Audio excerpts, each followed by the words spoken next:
Council, the meeting is now called to order. Can everyone please stand for Pledge of Allegiance and prayer? I pledge allegiance to the flag of the United States of America and to the republic for which it stands, one nation, under God, indivisible, with liberty and justice for all. Father in heaven, we thank you, Lord, for your provisions and your grace and your mercy. I pray, Lord, that as we continue to try to get some of our Americans out of Afghanistan, Lord, that you will bring them safe travel. I pray, Lord, just for the safety of those first responders that are here and also our great military service and the heroism that they displayed on the evacuations. Lord, I just pray, Lord, over this meeting tonight. I pray, Lord, that we will choose our words wisely and that we will remember that everything we say and do, that it be acceptable in your sight. In Jesus' name, amen. Amen.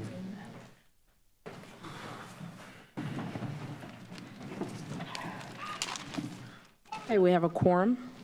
All councilors are present. Next, we have comments of council members and special recognition or resolutions. Do we have any? Yes, I have some. Councilor Rusamora? Thank you, President. I would like to thank the street department for addressing the pothole on 56 and Bogey Drive quickly. I appreciate that. I also want to thank the administration for their work with the Butterfly Steering Committee. I also want to thank Cherie for working on the street lights for the city of Lawrence. And I also would like to make sure we acknowledge the 20th anniversary of 9/11.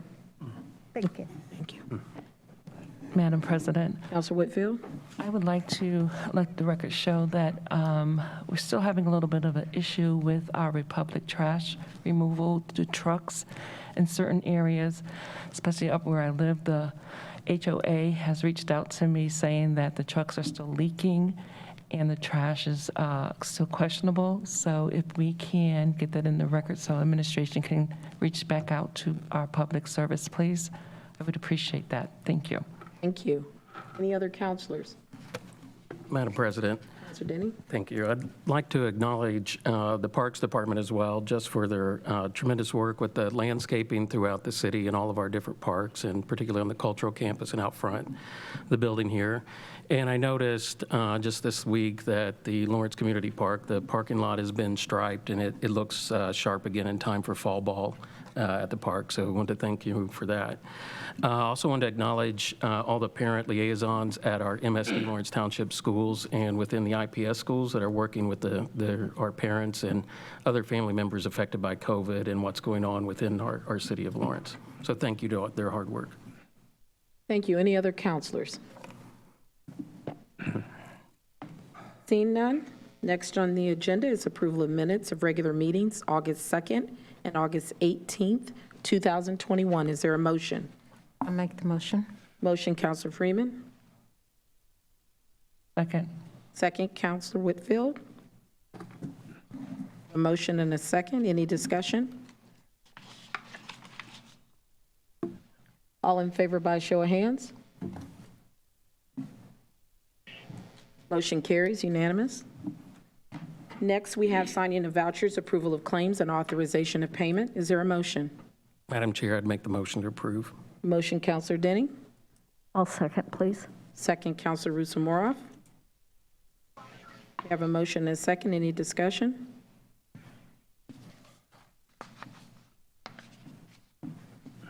Seeing none, all in favor by show of hands? Motion carries unanimous. Next, we have reports of committees. Finance? Madam Chair, the Finance Committee met last month and we discussed three proposals. One was heard mid-month and has already been approved. That was the hiring of Baker Tilly.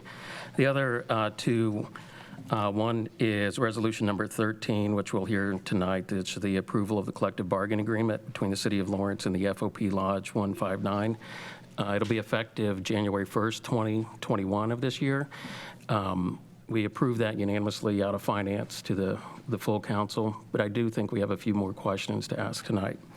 Also, proposal number 7, amending civil salary ordinance to add the city attorney position.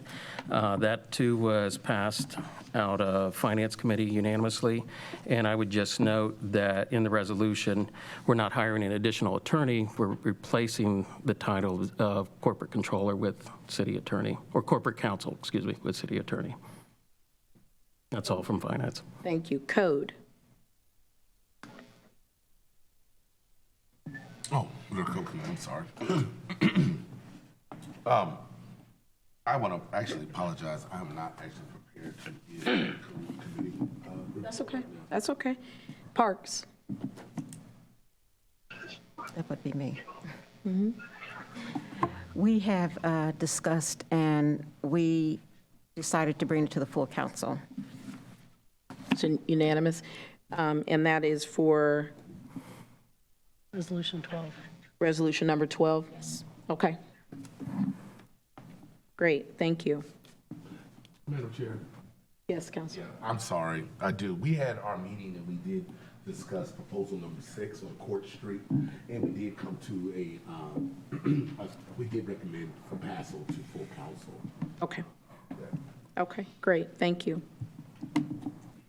Next is unfinished business, proposal number 6, 2021. Proposal number 6, 2021, introduced by Councilor Russell, a proposal for an ordinance of the Common Council of the City of Lawrence, Indiana, amending the Lawrence Municipal Code to establish an all-way stop intersection at Cork Road and Cork Place. Is there a motion? I'll make a motion. Motion, Councilor Russell. Second. Second, Councilor Rusamoroff. Any discussion? Seeing none? All in favor by show of hand to approve proposal number 6, 2021? Motion carries unanimous. Next, we have proposal number 7, 2021. Proposal number 7, 2021, introduced by Councilor Shavelot, a proposal for an ordinance of the Common Council of the City of Lawrence, Indiana, amending civil salary ordinance to add city attorney position. Okay, is there a motion? Make a motion. Motion, Councilor Shavelot. I'll second. Second, Councilor Is that Councilor Russell? Second, Councilor Russell. Any discussion? Seeing none? All in favor by show of hands to approve proposal number 7, 2021. Motion carries unanimous. Next, we have resolution number 12, 2021. Resolution number 12, 2021, introduced by Councilor Rusamoroff, a resolution of the Common Council of the City of Lawrence, Indiana, providing funding for habitats in Lawrence parks. Okay, is there a motion? I'd like to make the motion. Motion, Councilor Denning. I'll second. Second, Councilor Rusamoroff. Any discussion? I would just say thank you to Councilor Rusamoroff for all of her hard work and the team that you put together to get this through and the couple months that you've been working on it. So congratulations to you and the Parks Department, the Parks Foundation for your hard work. Thank you. Great, thank you. All right. All in favor by show of hands to approve resolution number 12. Motion carries unanimous.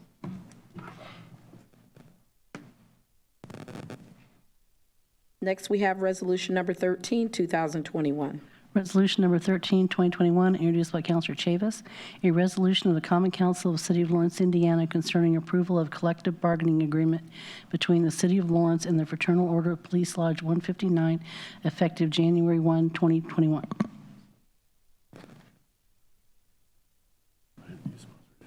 No, Lisa did. Yeah. Correct. Is there a motion? I'll make the motion for approval. Motion, Councilor Denning. Is there a second? Second, Councilor Shavelot. Any discussion? Madam Chair, there was a few questions that we did ask, and I know Mr. Rafferty, Officer Rafferty, is here tonight to answer any questions the council may have regarding this contract for the FOP. There were a few questions that popped up after the Finance Committee. So if you don't mind, I'd like to read the questions and then the response from the controller. Due to him, he's not here tonight, but I'll read you his responses.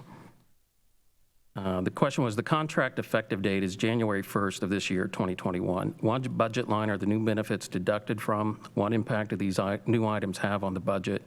And were the funds already budgeted or were they reallocated from another budget line? His response was, the additional appropriation passed this year was to cover the 2021 raises. This included the additional clothing allowance. I mentioned clothing allowance specifically because it is the only part of the contract with a significant change, and this is what Curtis told me you were looking for. 413.007, clothing allowance is where this benefit is paid from. And I asked specifically what line, and so that was where we got that from. The other question was, at the Finance Committee meeting, the FOP representative mentioned a 3% raise for 2022. However, that is not in the contract. Is there a raise plan for the Lawrence PD that is not in the contract? His response, there are no raise requirements in the contract for 2022, but we are giving LPD a 5% raise for 2022. EMS will be receiving a 3% raise, and all other employees will receive a 5% raise. That's his response, although that has not been discussed in front of the council as of yet. Right. Thank you. Did anyone have any questions outside of what's been covered, or if you have any follow-up to what's been asked?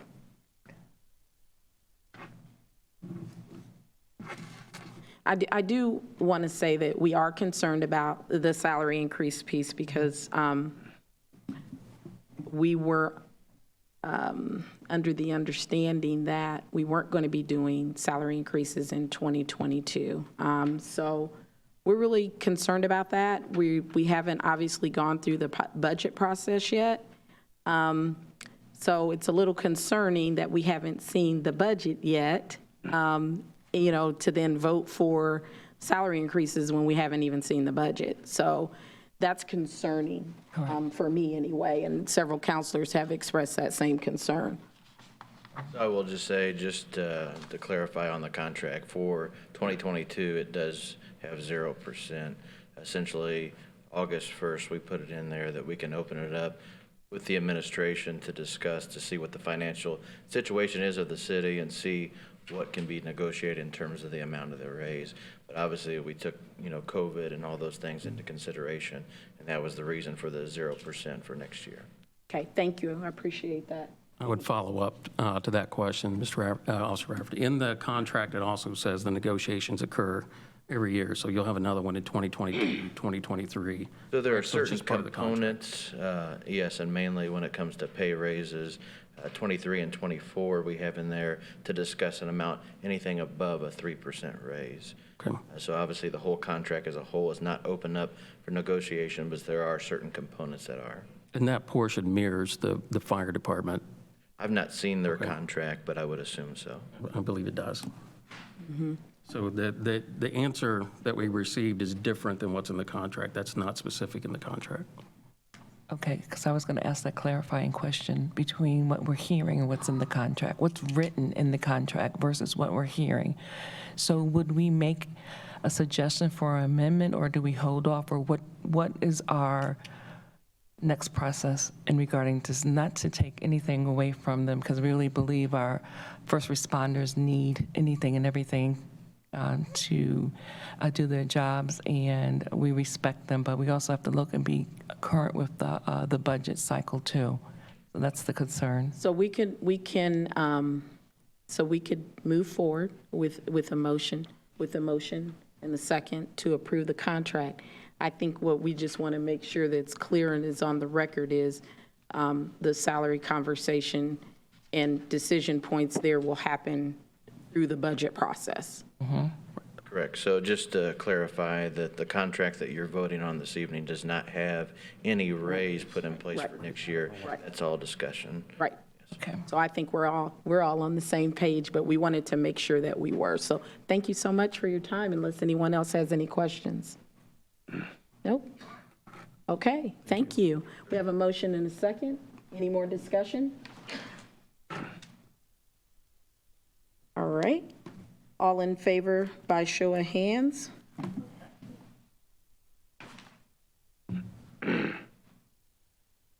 Resolution number 13, 2021, unanimous.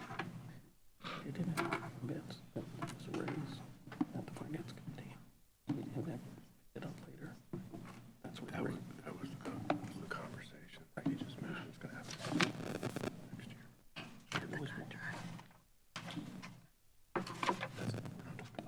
So based on our discussion, which is, it's a good thing these things are on the record. So based on our discussion, we're going to request at page 28, B, it's one of the last sentences on the end of page 28.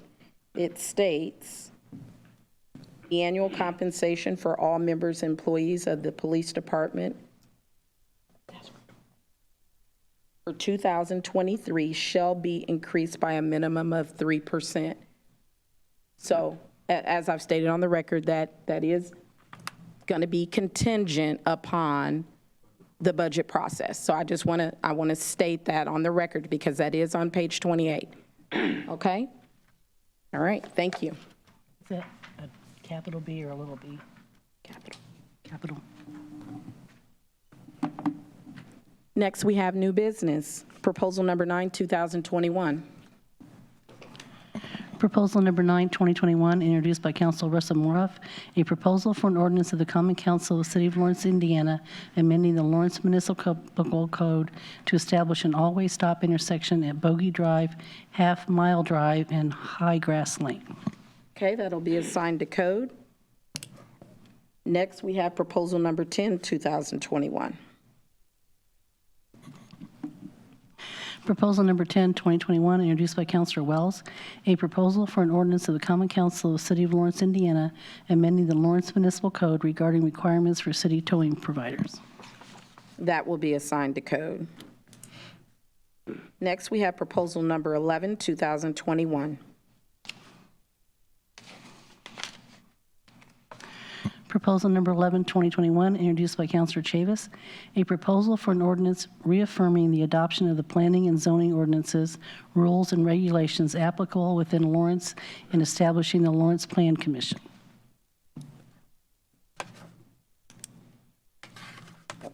Okay, so I need a motion on proposal number 11, 2021. And we will have to have a motion to suspend the rules. I'll make the motion to suspend the rules. Motion, Counselor Denning. Can I get a second? Second. This is on what, 11? Second, Counselor Whitfield. Any discussion? Can't hear these. So, We've heard appeals before without this. so I'm gonna ask our council attorney to briefly explain this for the benefit of everyone. So at this point, as you all know, zoning authority in Lawrence for the first time is under the jurisdiction of the city rather than simply having, for example, you used to just have a recommendation on rezonings to the Metropolitan Planning, or DMD, Department of Metropolitan Development in Indianapolis. In that bill, there wasn't really a mention of anything other than the process that cities would normally go through to establish their own zoning plan. So it's a comprehensive plan and a zoning ordinance. Right now, my legal concern is there is no zoning ordinance in Lawrence, and the zoning ordinance in Indianapolis has always, up to now, been in effect in Lawrence. So this is a bridge opportunity to make sure there isn't a gap in zoning coverage as we go through this transition. There also is presently no plan commission in Lawrence. Lawrence needs a plan commission to establish a zoning map, a zoning ordinance. There's a public hearing process that has to go through. So what this ordinance does is create those steps and essentially reaffirm what has always applied to Lawrence until the city can have an opportunity to review and determine whether it wants to make changes and have its own independent zoning plan. It is also helpful, and one of the concerns that I had about what the BZA did in their defense is they didn't have a zoning ordinance upon which to base their decisions because this council hadn't passed one. So in order to be able to affirm what the BZA has done, which is one major reason why all these cases were appealed by the at-large members of the council, was what we're doing tonight has to happen first for anything for the BZA to do to be valid, if that makes sense. So I recommend that you suspend the rules and vote to pass this on first reading, which will then allow you to make an informed decision on the basis of the affirmed zoning ordinance for the other appeals that are later in the agenda. Does that make sense to everyone? Do you have follow-up questions? So, based on what you said, we do not now have a zoning ordinance. So if we're asking these petitioners to come up before us that were appealed, we have no zoning ordinance to be able to make any recommendations on. So what we're doing, Counselor, is reaffirming the Marion County zoning ordinance as still being applicable to Lawrence after July 1 until an independent Lawrence-only zoning ordinance can be put before the council. Does that make sense? Any other questions? Okay, I have a motion to suspend the rules. Motion, Counselor Denning. Second, I'll second. Counselor Rusamoroff. Didn't Deb? Okay. Deb, did you already second it? I did. So Counselor Whitfield, for the record, Counselor Whitfield. Any other discussion? We need a unanimous vote, or else the room's going to clear very quickly. Okay? All in favor by show of hands? Motion carries unanimous.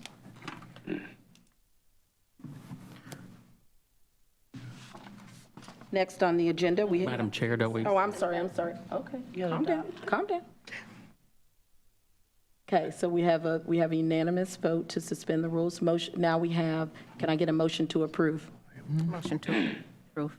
Motion, Counselor Freeman. Can I get a second? Second. Second, Counselor Denny. Any discussion? All in favor by show of hands? To approve? Great. Motion carries unanimous. Thank you for keeping me straight. We've got a full agenda tonight. Next on the agenda, we have Resolution Number 15, 2021. Resolution number 15, 2021, introduced by Councilor Chavis, a resolution of the Common Council of the City of Lawrence, Indiana concerning approval of hearing procedures for appeals of decision of the Lawrence Board of Zoning Appeals as allowed by IC 36-4-922 subsection F. So we've adopted the plan and the zoning ordinances. Now we need to approve the hearing procedures for the appeal decisions for the cases that we're going to hear later on today. Is there a motion? I'll make the motion. Motion, Counselor Denning, second. Second. Second, Counselor Freeman. Any discussion? Counselor Russell? Yes, I just have a question, Madam President. Can I just get a little bit of clarification just on what this resolution is? Just somebody just explain it a little bit more, because I So the procedures Yes, that we're please, gonna, just- that we're going to follow tonight, and when we hear these zoning matters, have to be approved by us. okay. Yeah, so it's just the process or procedures that are going to be used for hearing appeals, not only tonight, but going forward. Okay, thank you. Okay. All right, I got a motion and a second. All in favor by show of hands? Motion carries unanimous. Next, we have proposal number 12, 2021. Proposal number 12, 2021, introduced by Councilor Russell, a proposal for an ordinance for appropriations and tax rates for the 2022 budget year. That'll be assigned to finance. Next, we have proposal number 13, 2021. Proposal number 13, 2021, introduced by Councilor Russell, a proposal for an ordinance fixing salaries of appointed officers and employees of the City of Lawrence, Indiana for the year 2022. That'll be assigned to finance. Next, we have proposal number 14, 2021. Proposal number 14, 2021, introduced by Councilor Russell, a proposal for an ordinance establishing compensation for elected officials for the City of Lawrence, Indiana for the year 2022. That will be assigned to finance. Next, we have proposal number 15, 2021. Proposal number 15, 2021, introduced by Councilor Russell, a proposal for an ordinance fixing salaries of appointed officers and employees of the Police Department and the Fire Department for the year 2022. That'll be assigned to finance as well. Madam Chair, before you move into the next section, I'd point out, I set the sign-in sheets at the back, but I think most people were seated when I did that, so I'm not sure everybody that wanted to sign in did. So if you would like to speak on any of these zoning matters that we have before us, you'll need to make sure that you sign in on the sheets in the back. And we'll give you a brief minute to do that. If you have signed in, you need to stand where you are so that you can be sworn in. So let me give everyone a minute to get to the back and sign if they need to.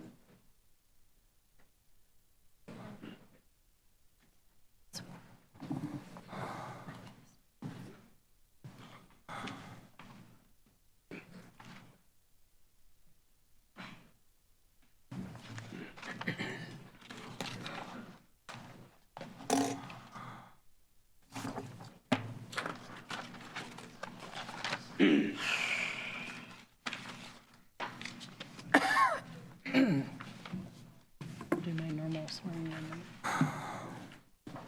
Do my normal swearing in. Okay.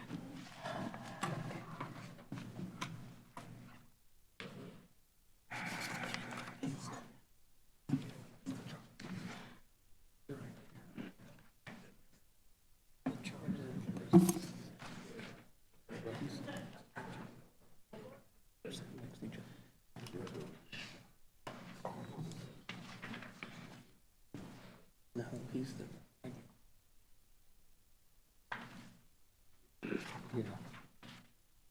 So we have the first.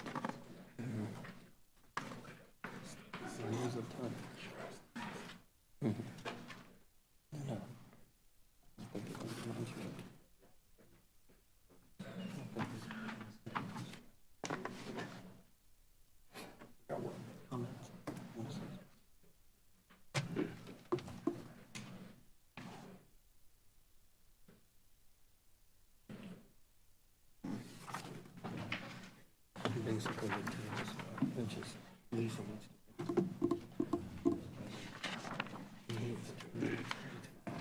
a lot of older people go. That way she can just say, oh, well, I'm tired of hearing from you. I want. It's just one thing. And that's the whole point of it. We got to keep each other. That's right. That's what it's about. Resolution 15 has about those same things, the same times. That we just adopted. That we just adopted. It's about the same times, isn't it? Oh, yeah, I'm pretty sure. Some of it- It's the same. I'm going to retype it. I'm going to retype it. Yeah, it's the same. It's the same. Okay, cool.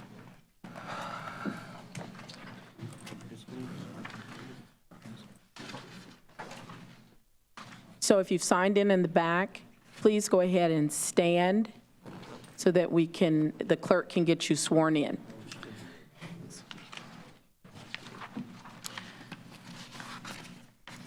Raise your right hand and repeat after me. Raise your right hand. Do you swear or affirm that the testimony you're about to give is the truth, the whole truth, and nothing but the truth, so help you God? Be seated. May I ask a quick question in regards to procedure? What about ones on, They're not allowed, they have to be physically present. okay, thank you. Yeah. But thank you, good question. All right, so bear with us. This is new territory for us, so bear with us. We'll get through it. I appreciate everyone's patience in advance. Okay. So the first matter that we're going to hear is the appeal of Lawrence Board of Zoning Appeals decision for case number 2021-LSV-05, located at 6002 Sunnyside Road. Everyone's been sworn in. Petitioner has 15 minutes to present their case.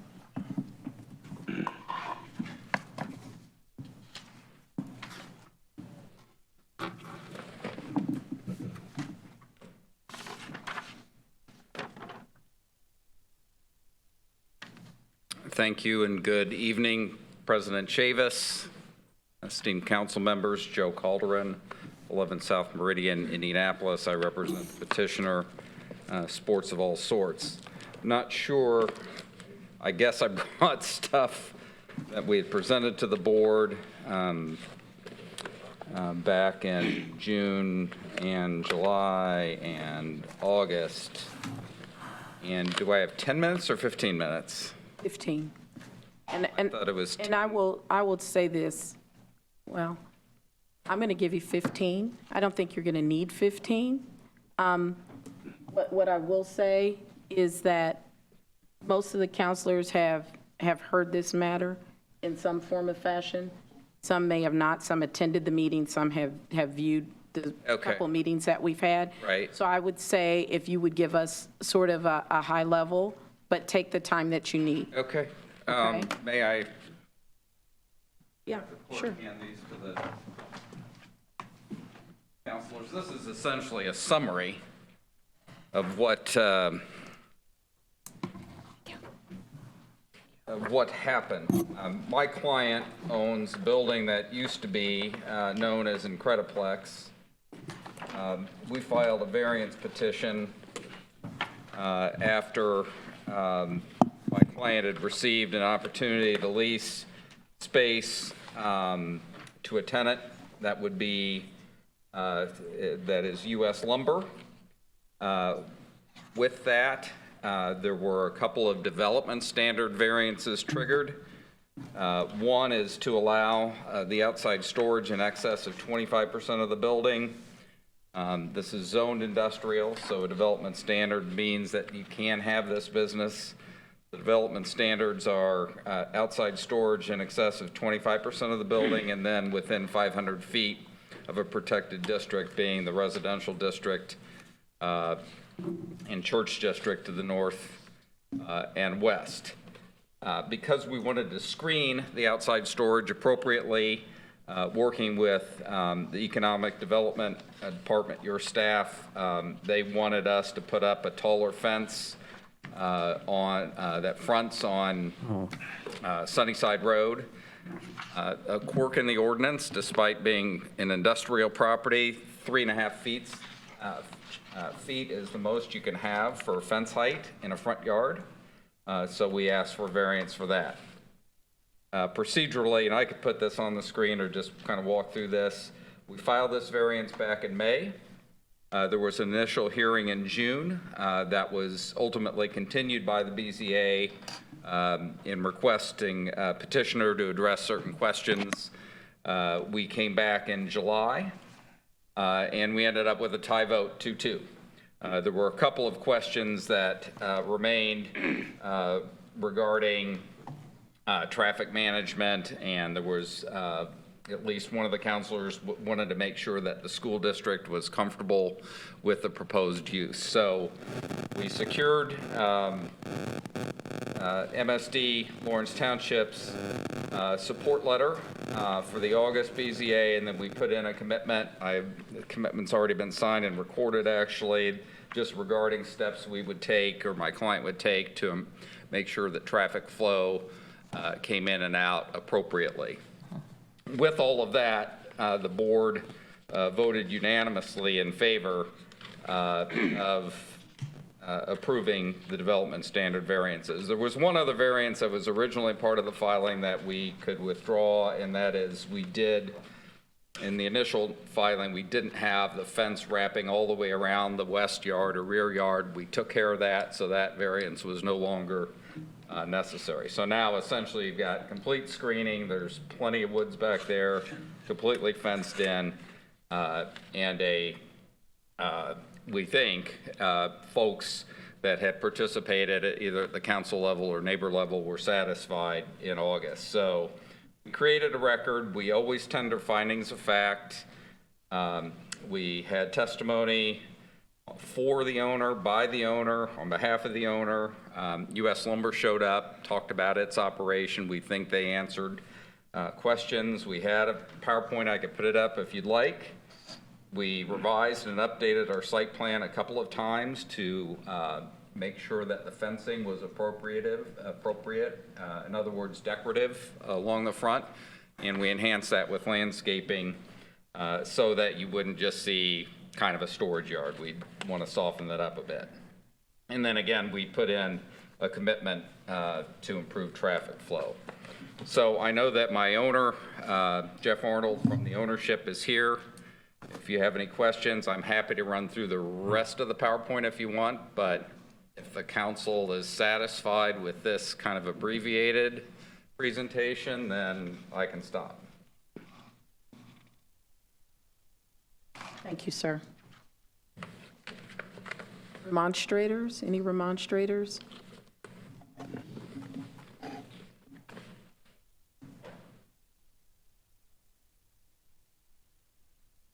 Yes.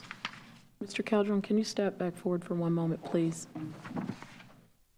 Joe, this is just a legal question. I mean, please don't read anything into it. I can't pull up the BZA rules on my phone. Is there anything in their rules about what a tie vote means?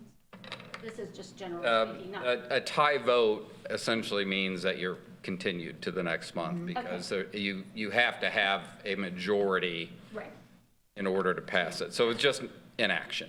So we had to come back and do it. So I couldn't remember if that was in yeah, there. exactly. Appreciate that. Yep. Thank you. Yes. I don't see anyone coming forward to remonstrate. So next, we have staff comments on behalf of the city.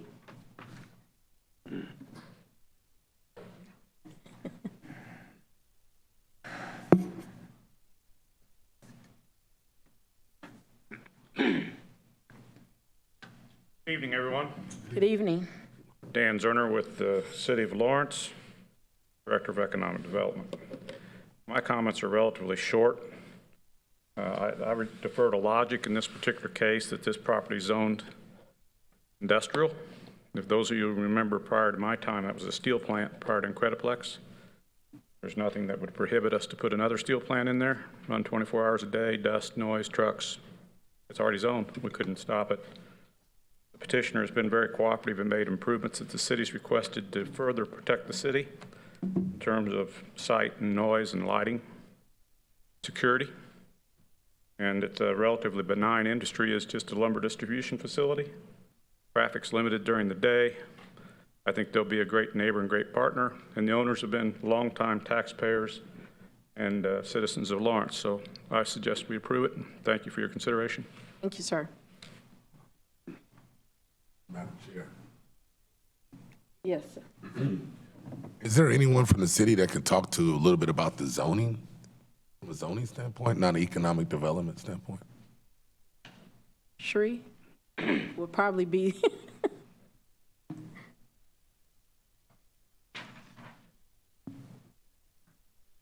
Madam President, this is Sri Venugopalan, City Engineer. I'm not a planner, actually, I'm an engineer, but when I review petitions like this, I refer back to the Indianapolis zoning ordinance, and based on what we have done before. So this is zoned an industrial I-4 facility, which means it could be, a heavy industry could come in there.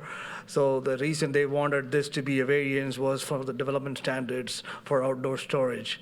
So that was the question I had, because I don't know. So this is just my ignorance, but since you guys said it.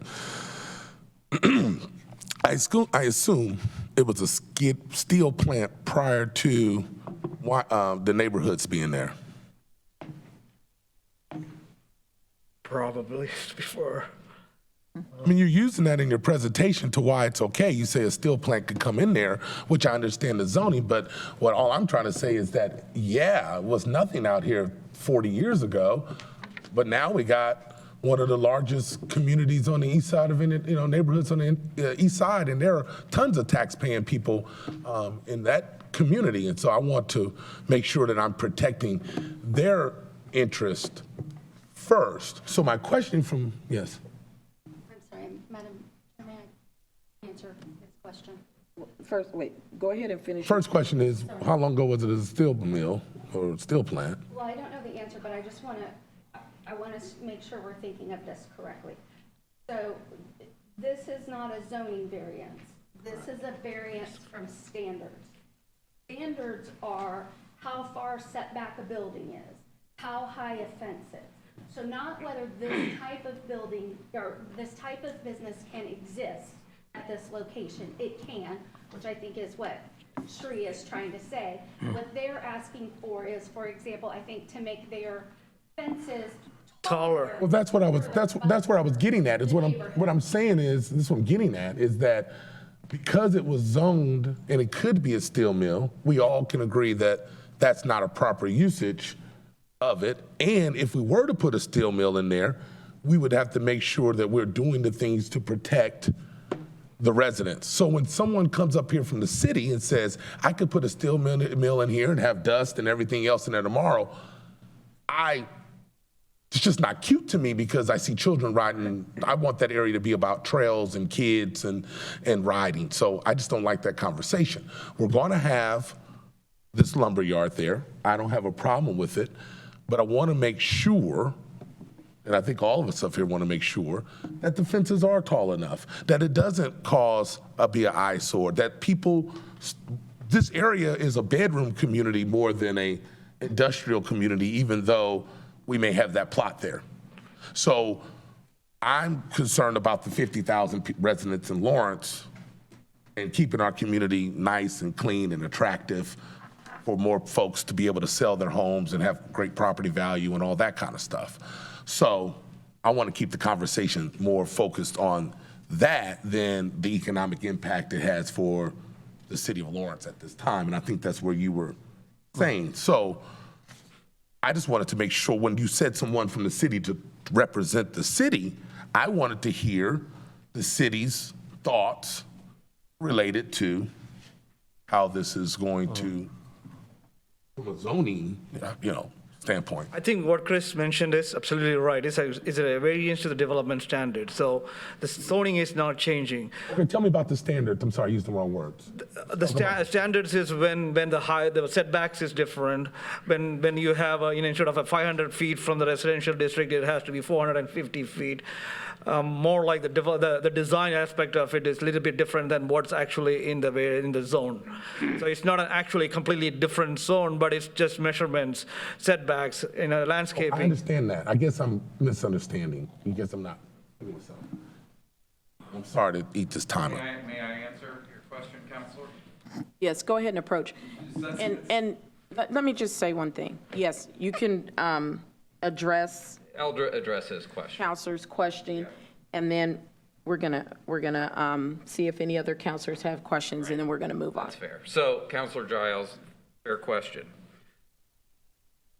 What was in play when we filed? The business itself is permitted in the Industrial 2 category. However, Industrial 2 only allows for 25% outside storage measured against the building, not the plot size. So that would be an extremely small amount for a permitted use. That's one variance. And then the other one is the fact that for whatever reason, the code only allows in front yards, no matter how far set back it is, if you put a fence that is in front of your front building, it's only 3.5 feet tall. Well, that doesn't really help in an industrial setting. So those are the two variances that were in play. Again, we got rid of the third, which was not to wrap around the fencing all the way around the back or to the west. And so that was exactly in play. Where the city came in the benefit, probably from your perspective, was it said, listen, if you're going to do this, you need to screen it, but you need to make it look good, particularly from Sunnyside. We do not want to see a bunch of products stacked up. We want a taller fence, even though it triggers a variance, and we want mounding, we want landscaping, that sort of thing. So that's what we did. And, probably wasn't very artful to say, well, we could do this, we could do that. But the truth is, you can do lots of things in I-2, and if they didn't trigger outside storage or a fencing requirement, nobody could really say anything.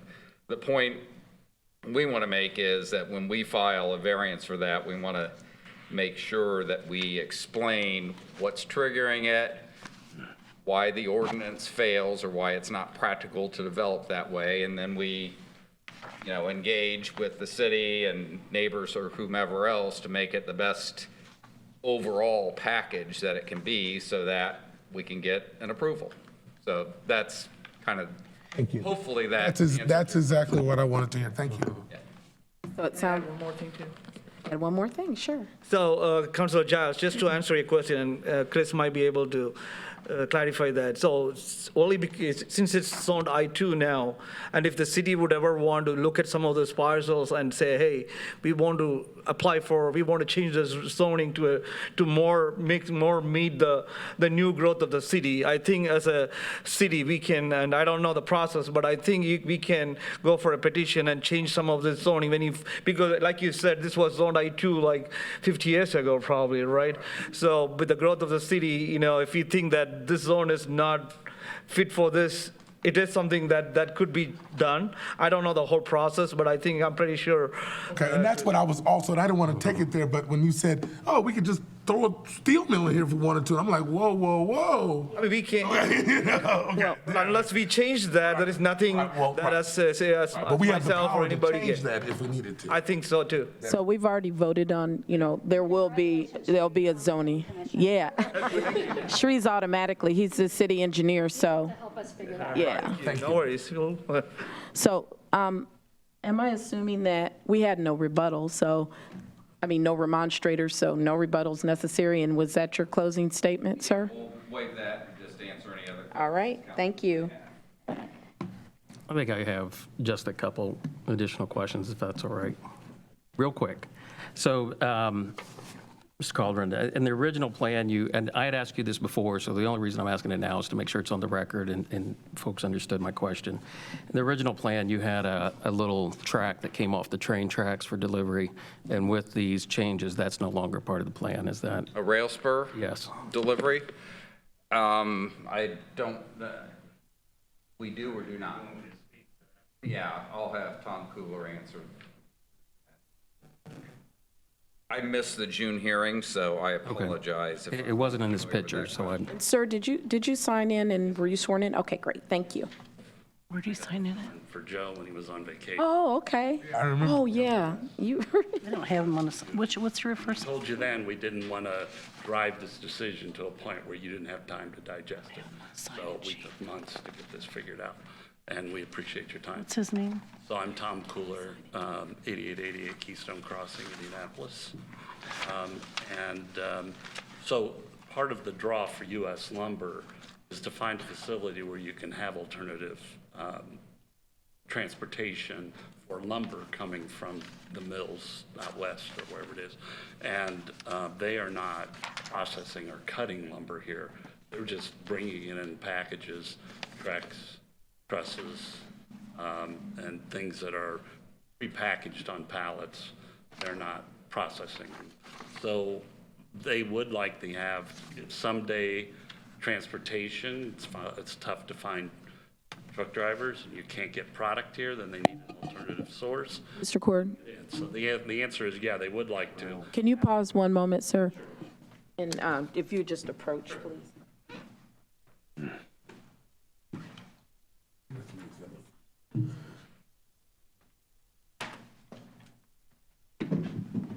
think I saw it. Oh, he signed. Oh, okay. He signed on the green one? Maybe the green. Yep. Yep. He's Sign with, the green one. is he with Barnes and Thornburg? You can see it right there. Is he with Barnes and Thornburg? That's Joseph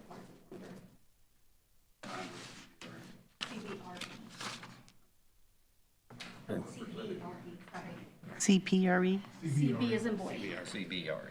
So we work with communities like Lawrence to bring companies in, and I think we'll be doing 3 of them this year if we get this one approved.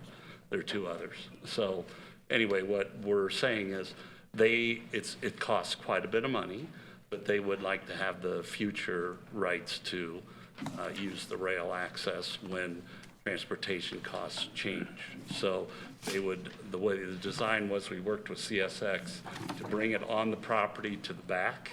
So then they would have the loading would be on the west side of the building. It wouldn't be, so they would be bringing the cars back in like they did, only it would, this is something that may happen in the future. Today it doesn't pencil out to do, but they wouldn't want that taken away from them if it ever changed, and I'm sure they could come to the council and talk to them about their plans. They're going to work with the community. US Lumber is very good at, it's a great company, very clean operation, and not a lot of traffic. So it's kind of, we thought it was a win-win, and we've been working on it for a long time.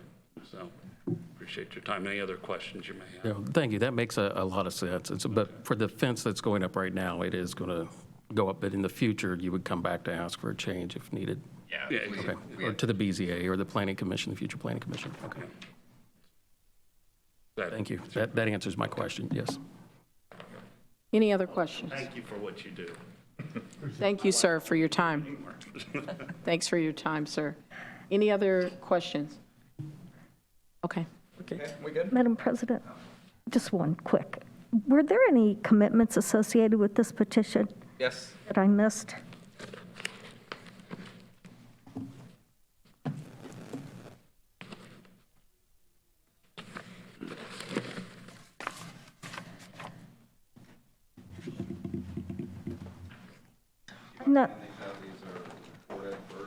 Madam President, I'm not sure that's necessary. I just wanted to make sure that if a motion is conducted, that we are aware that it would be with the commitments that have been submitted. It was just for point of clarification. Thank you. Well, you can make the motion subject to those commitments that are signed and recorded.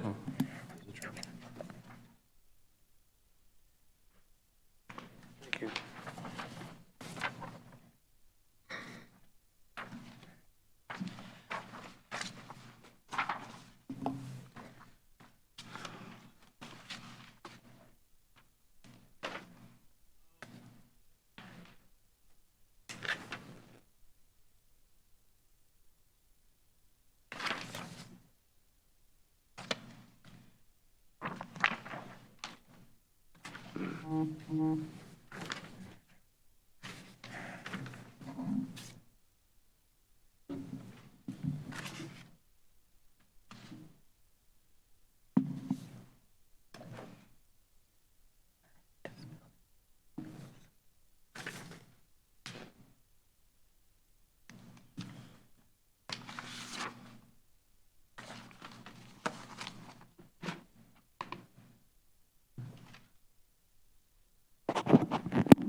Any other questions? Thank you, sir. Thank you. Okay, so is there a motion to approve? I'll make a motion to approve. And it's contingent upon the commitments Yes, that ma'am. have been made and recorded. Second. Second, Counselor Freeman. Any more discussion? All in favor by a show of hands? Motion carries unanimous. Thank you. That's how you do it right there. We say would they affirm the BZA? Do we affirm the BZA's vote? No, this is our own vote because it was our appeal. Okay. Thank you for your time. The approval was based on the commitments, right?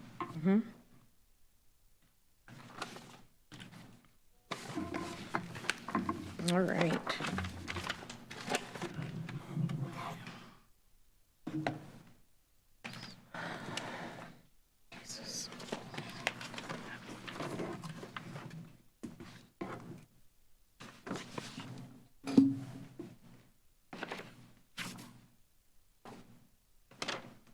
Okay, next on the agenda, we have the appeal of Lawrence BZA decision for case number 2021-LSE-09, 4330 North Post Road.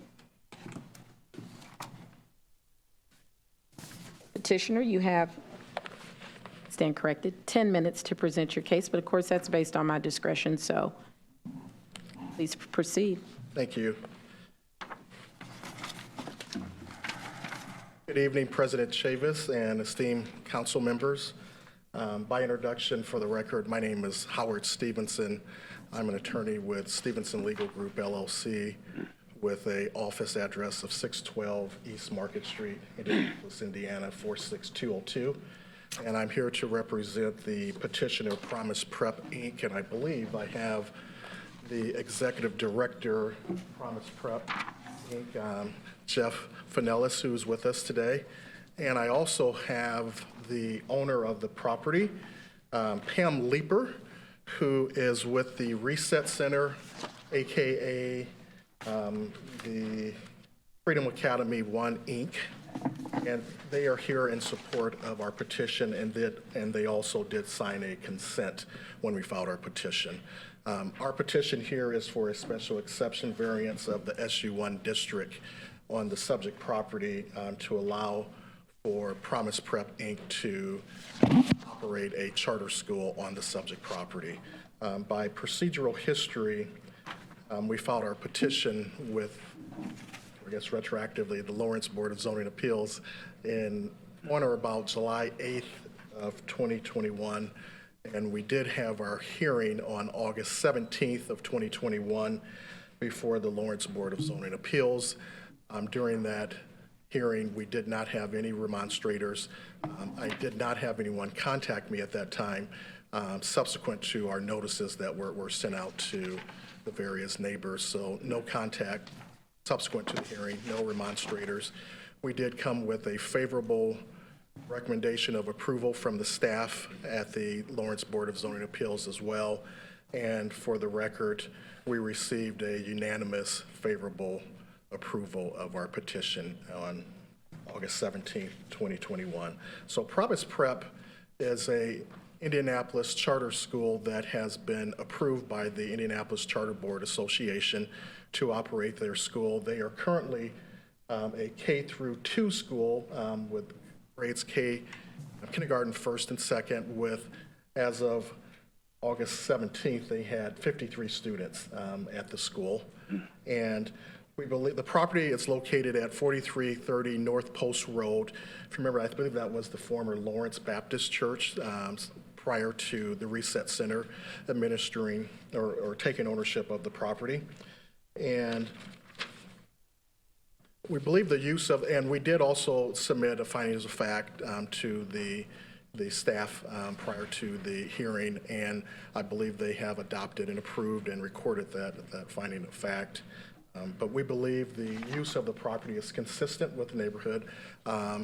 the Reset Center, for example, as a religious organization, could have a school there themselves, under the current use of the property, but because this is a tenant that is coming into the facility, they had to go through this process, So I just wanted to give you a high-level overview of what that process was, but I'm here to answer any questions that you may have. Thank you. Do we have any remonstrators present? Come back to you.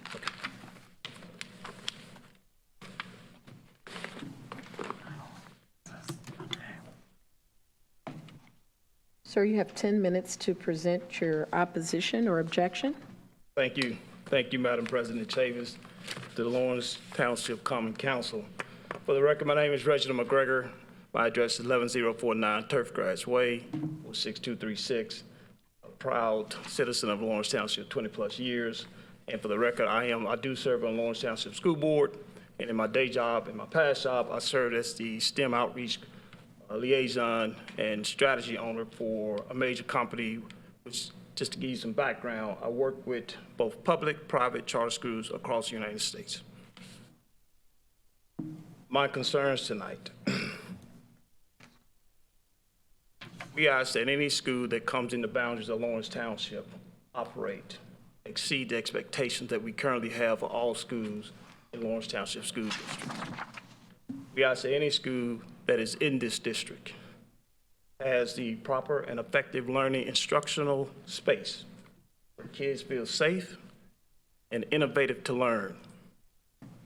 We ask in our district, as we talk about access and equality, we ask that any school that comes into our district has educational leaders who are licensed professionals, who again can teach rigor, engage, instruct, and help our students learn and be all that they can be citizens of Lawrence Township.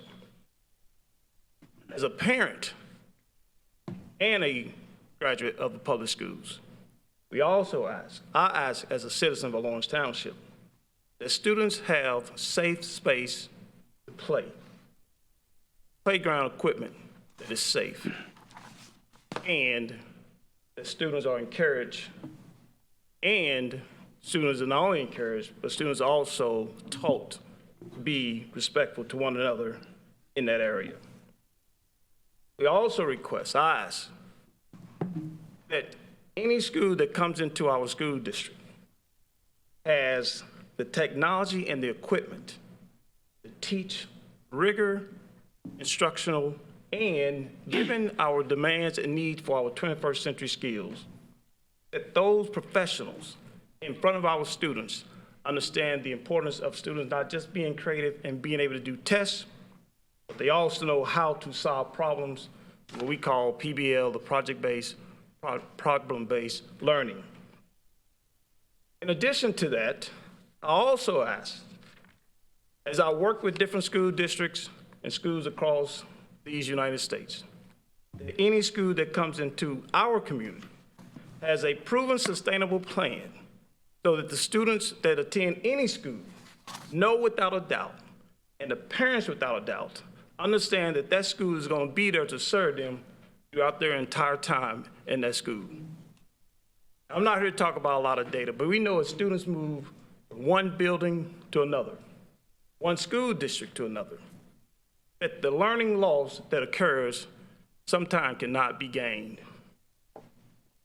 We also ask that any school that comes into our school district or our community not only have rigorous instructional training in the building, but they also have extracurricular activities to expand the learning day.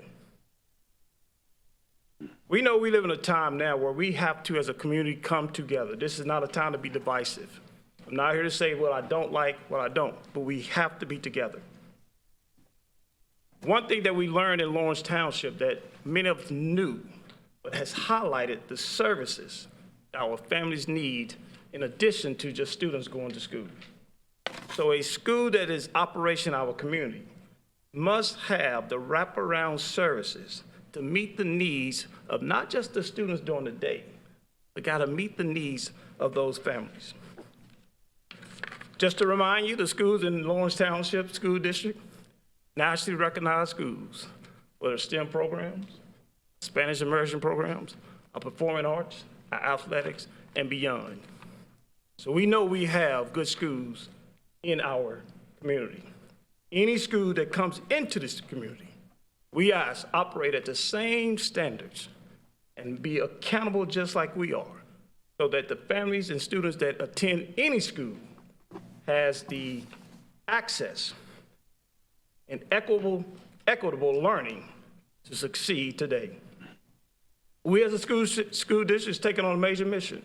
We want to ensure that the leaders in our school district are culturally competent to meet the needs of the families in our district. And we ask you tonight, if those needs and those requests are not met, that you do not approve the appeal for a school that is not meeting the needs and expectations that we already established in this community, that many across this nation recognize. Thank you. Thank you, sir.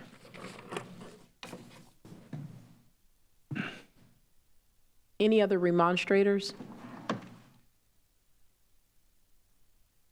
Okay, seeing none.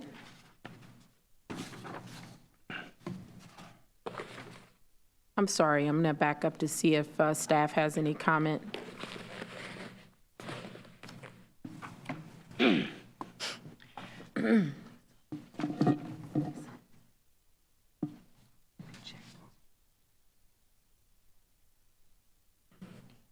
Good evening again. I'll see if I can do better with this one.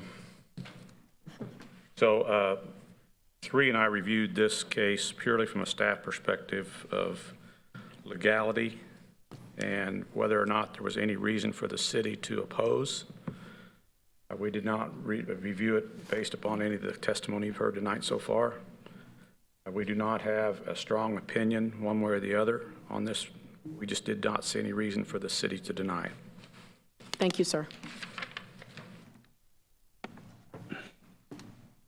Petitioner has 5 minutes for rebuttal and for closing statement. Thank you, Madam President. And thank you, Mr. Gregory, for your... What are you doing?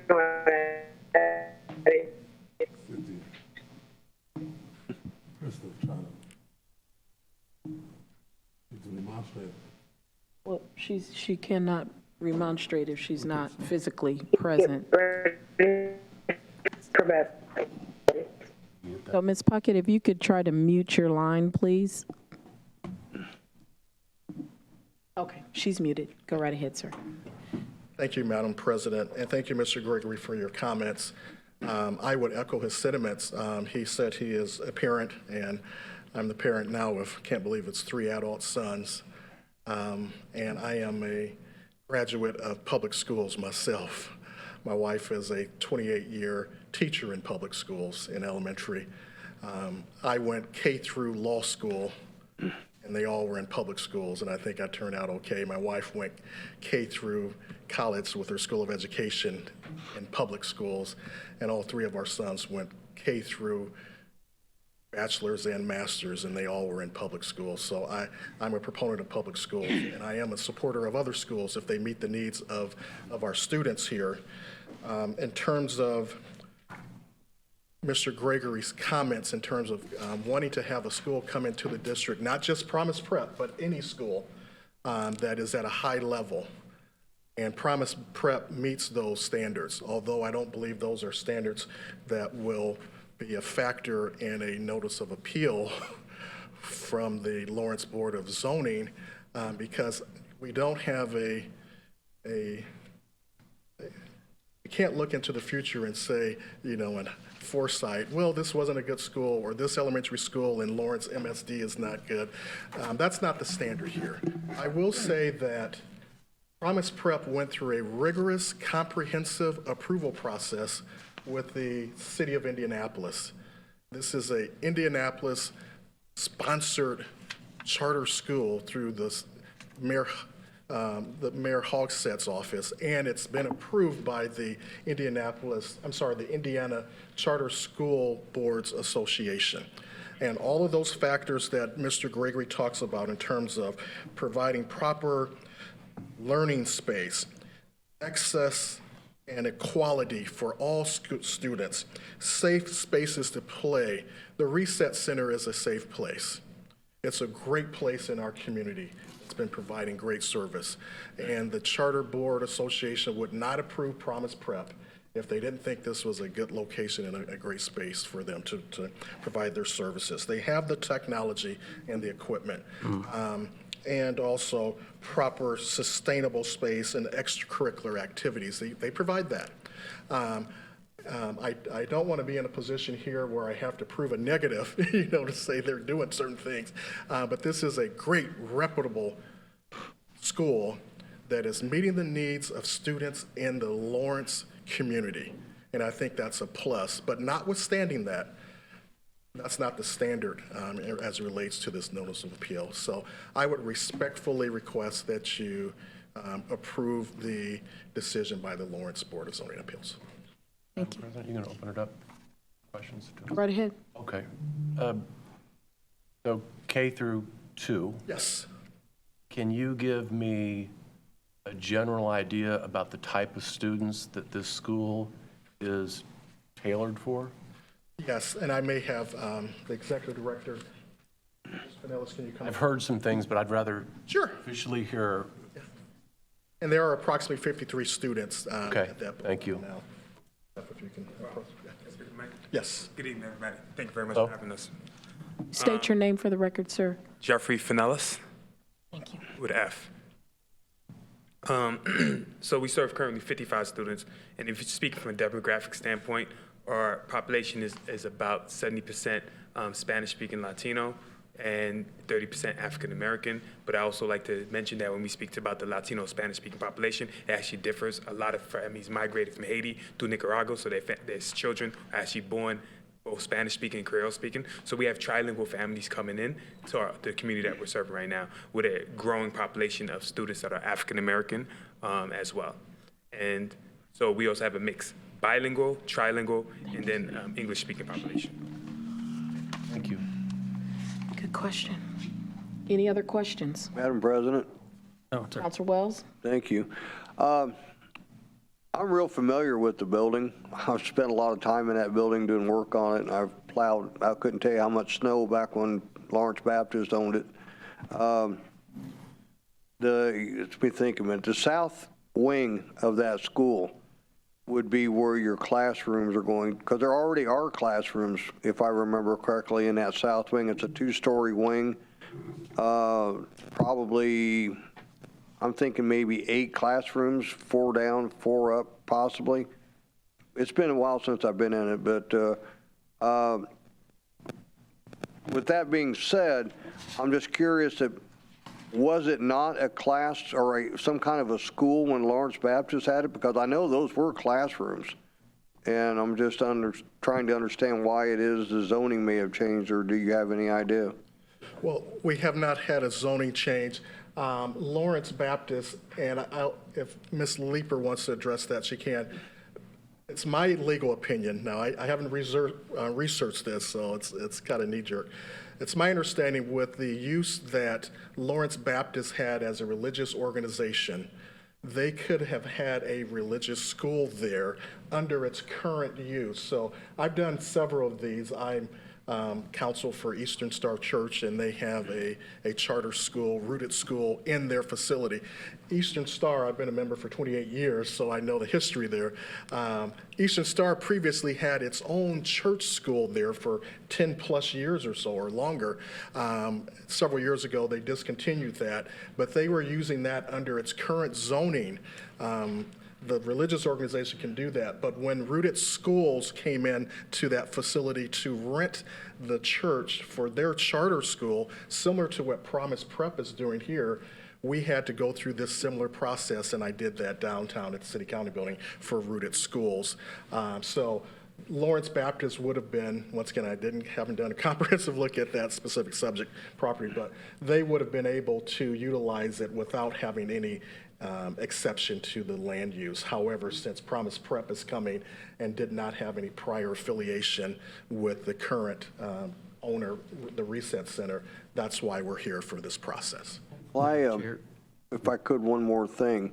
You said that you have had, Indianapolis has given you approval or given, I guess there's like maybe state or federal inspections of the building itself that, or would there not be, as far as any kind of health requirements, any kind of requirements for, the kids to be safe and to be, as far as whatever requirements for a classroom should be? I would assume that all those have been met.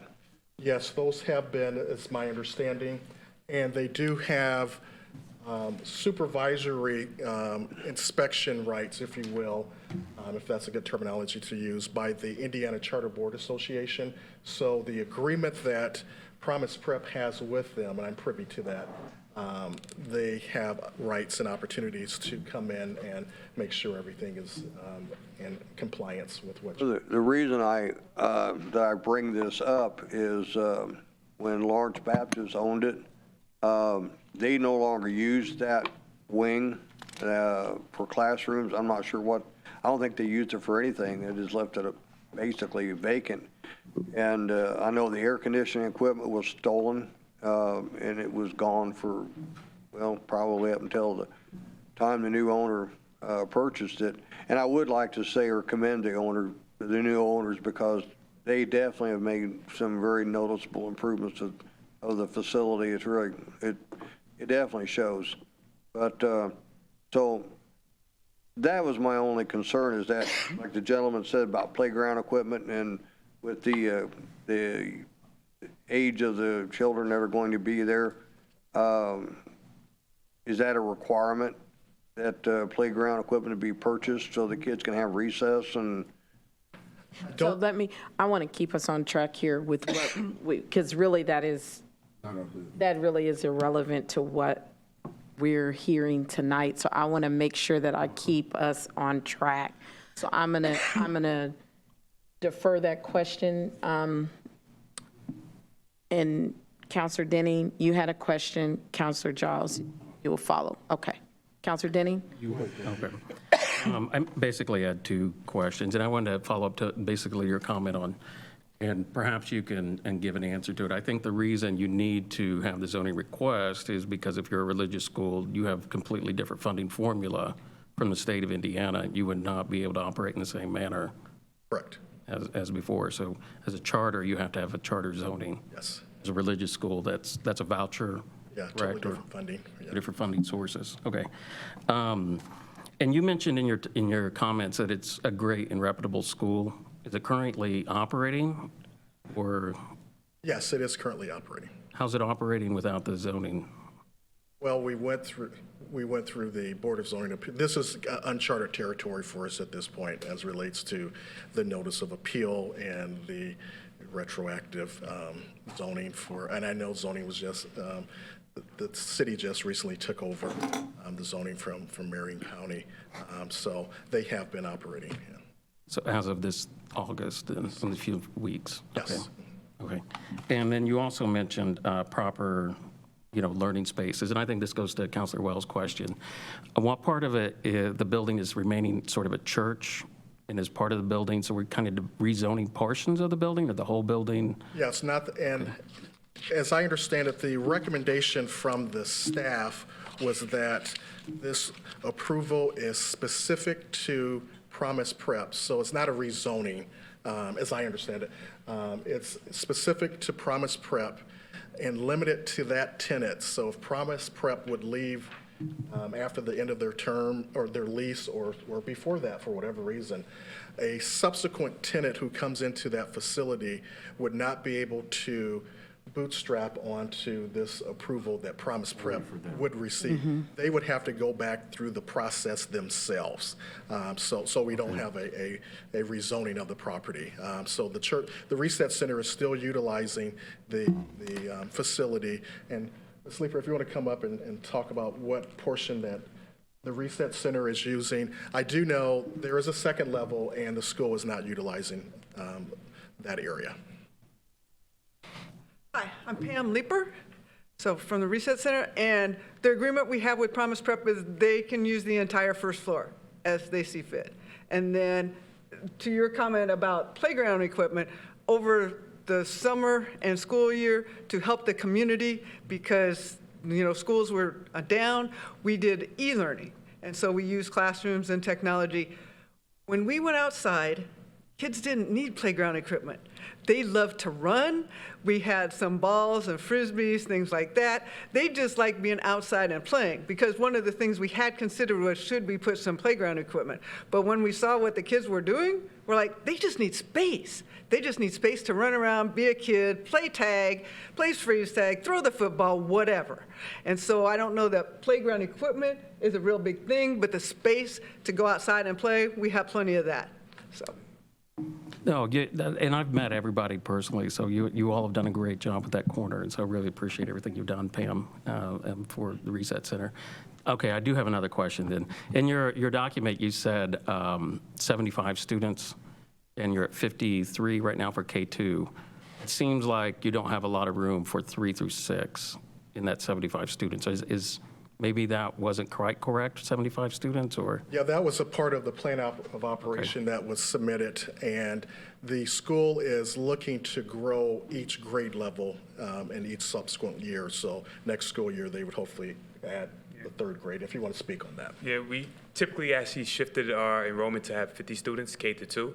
When we had an enlarged kindergarten classroom, we could not take any more students. We had to cap it. So then we also wanted to increase, knowing that we are brand new and kids tend to not matriculate in 1st or 2nd grade, or they'll come in at 1st grade. We made our 2nd grade cohort stop at 10, and then our 1st grade cohort stop at 13, knowing that later on kids potentially, people move, things happen, and you can catch on to that. And then we'll increase enrollment to 100 the following year as well, with a steady growth plan after that.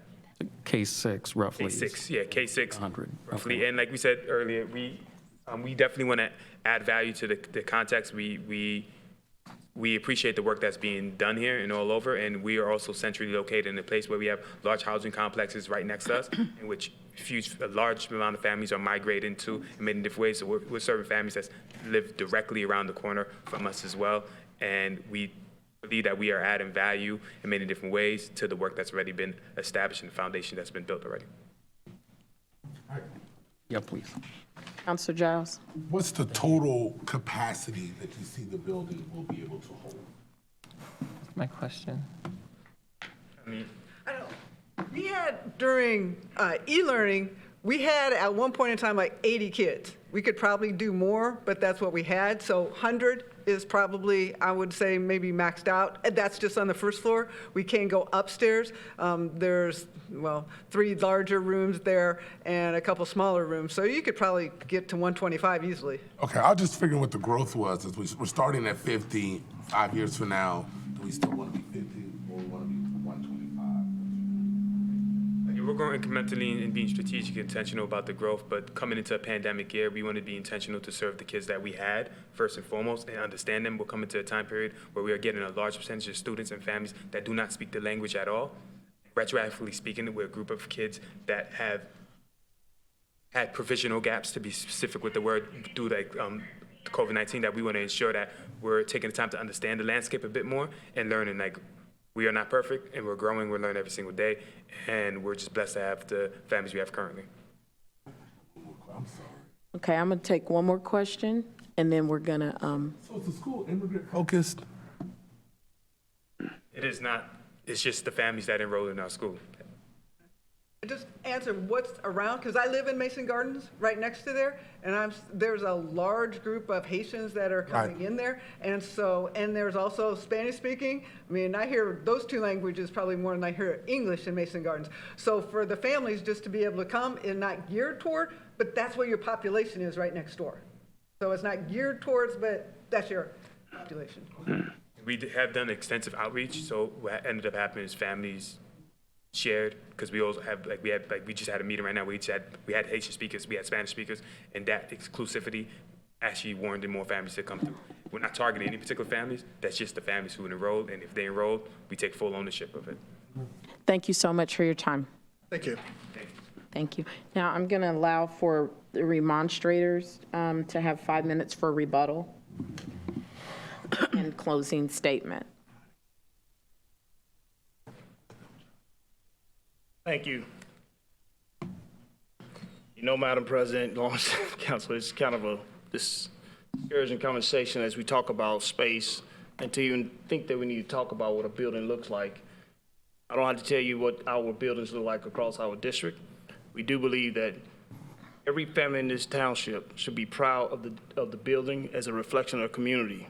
It's more important, not just the size of the buildings, but let's also think about those individuals. Let's think about teacher-student ratio. Let's think about transportation needs across the city, across our community. And then let's just think about our community.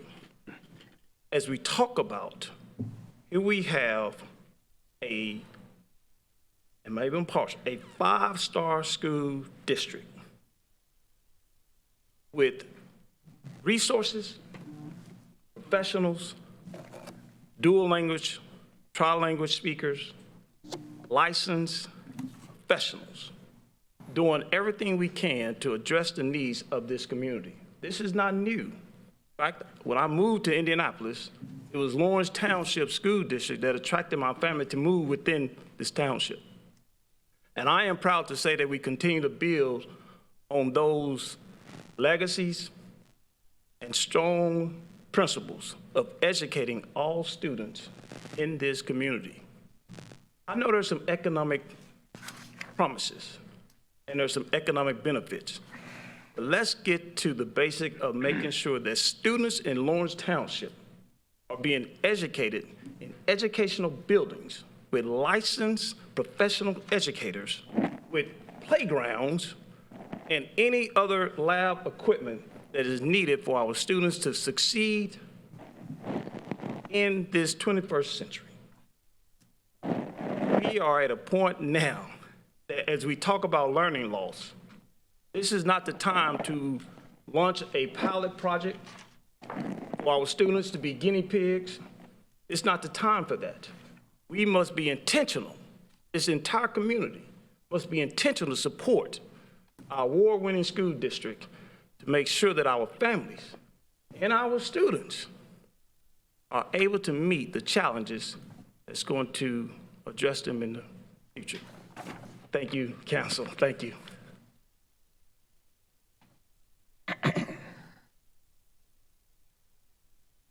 Okay, so this is a first for this council in terms of hearing any types of zoning appeals. So it leads me to want to say this, and this is just so that I can keep myself and the rest of the councilors focused, okay? This is not pro or anti-schools, public schools. That's not what we're here to do. We are here essentially to determine if the current zoning designation that is right now for a church can be used for a charter school. The charter school, you have to determine whether or not that particular use is part of what the current comprehensive plan will support. And that's what we're here to do tonight. This is, I think everyone had valid points, but I want to make sure we stay focused. We're going to have to do this for every matter that we hear. We have to stay objective and focus on the zoning matter, okay? Any other questions from counselors? Okay, seeing none. We're going to go ahead and vote. So those in favor? Last time we got a motion and a second. Oh, I'm sorry. Can I get a motion? We've talked so long, I didn't even realize I didn't get one. Is there a motion? I'll make a motion for approval. Motion, Counselor Giles. Is there a second? I'll second it. Second, Counselor Wells.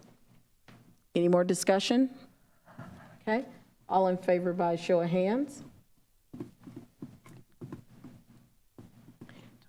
It's 8. Opposed? 1. Thank you. Motion carries.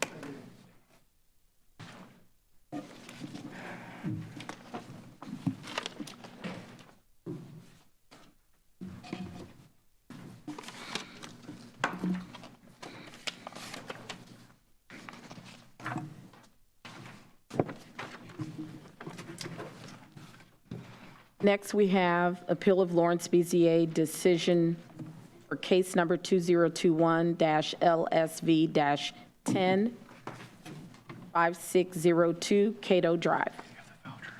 You want me to pass those out? In one moment, we'll get the packets on that. And the petitioner come forward. Is there a petitioner present? Okay, see, we don't have a petitioner, so this might be.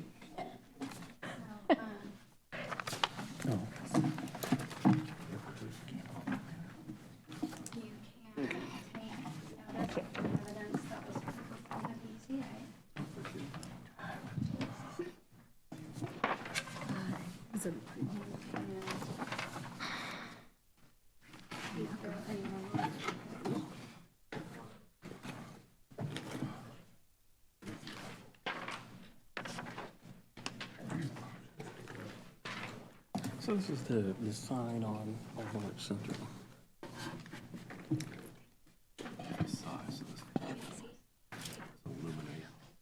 Right. And it's right next to the question. This is for the sign. Yeah.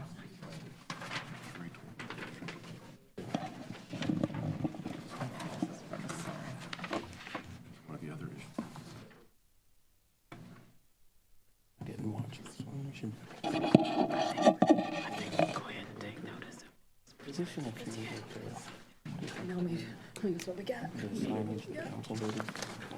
Okay, so we don't have any petitioner that is present, so, one moment, counselors. We do not have any petitioner, anyone on behalf of the petitioner present, so we will take notice of what was presented in front of the BZA. Is there any remonstrators present? Okay. So counselors, as you get that packet, do you have any questions or concerns regarding this matter? Madam Chair, is it possible to ask the city engineer a couple questions? Sure. And he is as staff only. He's not petitioner. No petitioners. Staff only. Definitely, yes. So I think one of the concerns initially was the illumination. And I got a quick education on that. Was that addressed? Yeah, I think the petitioner was here, and they kind of said it could be, these signs could be adjusted to any illumination we need, and the illumination they're going to have is going to be per the standards that's set inside the zoning thing. So just like any other signs they have there, so it is remotely adjustable until they've agreed to just adjust it to the standard. So as it's adjusted, would it interfere with the stoplight that's at that corner? No, it's farther away from the stoplight, yeah. Okay, and this is a side question. It wasn't brought up, but in 2019, the council approved some signage off of the interstate along 56th Street. Do you know if this is close to that? Does that interfere with that, or is that proceeding? No, it's not. Okay. Any other questions for staff? And there were no demonstrators, right? No. Seeing none, thank you, sir. Thank you. Thank you, Sri. Is there a motion? Madam Chair, I'd like to make a motion for approval. Motion to approve, Counselor Giles. Second, Counselor Chevlot. Any discussion? All in favor by show of hands? Motion carries unanimous. Thank you. Maria, did you vote? Yes, everybody did. Did Maria? I don't think No, Maria Maria Is he opposed? Okay. So 8-1. Thank you.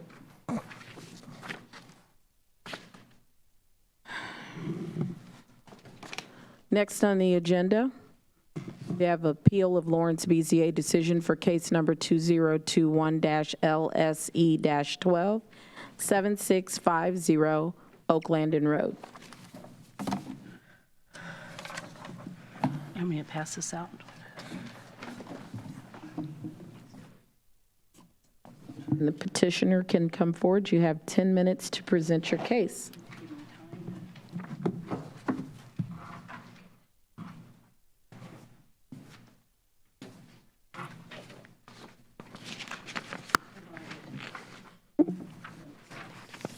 My name is Bob Goodsman, and I'm a member of the Servants of Christ Lutheran Church congregation. With me tonight is our pastor, Pastor Wade Apel, and we are here to ask for a approval for a special zoning request to construct a picnic shelter on our property behind the church up on the hill where it's not visible by anybody. We have applied for and approved got all of our approvals, sent out 150 notices, and no objections. And the fire station next to us has one. Bob Goodman. Thank you. You good, sir? We see this as a benefit to the whole community, not just to the church.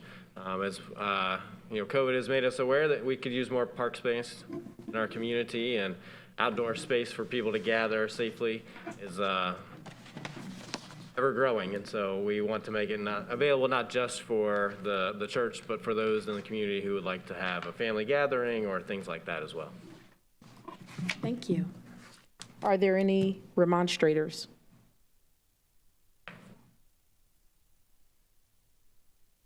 Okay, seeing none. Does staff have any comments?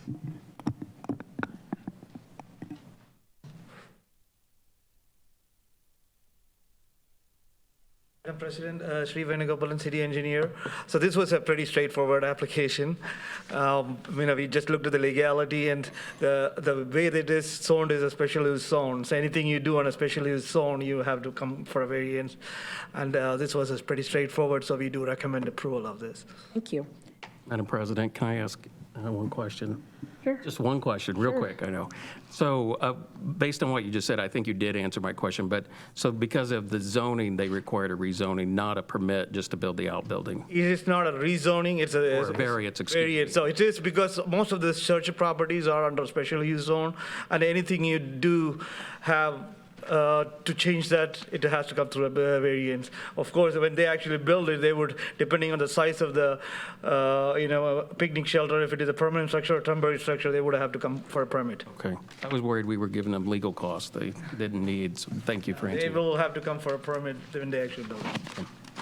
Thank you. Is there a motion? I'll make a motion. Motion, Counselor Russell. Second. Second, Counselor Denning. Any more discussion? Seeing none, all in favor by show of hands? Motion carries unanimous. Thank you so much. Have a great evening. Thank you.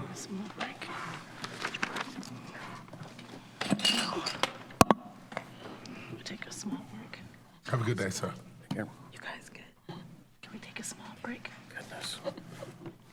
Or not? Can we take a small break? Give us 2 minutes here, please. Thank you. The rest are Yeah. If you guys, I gotta go. I gotta go down.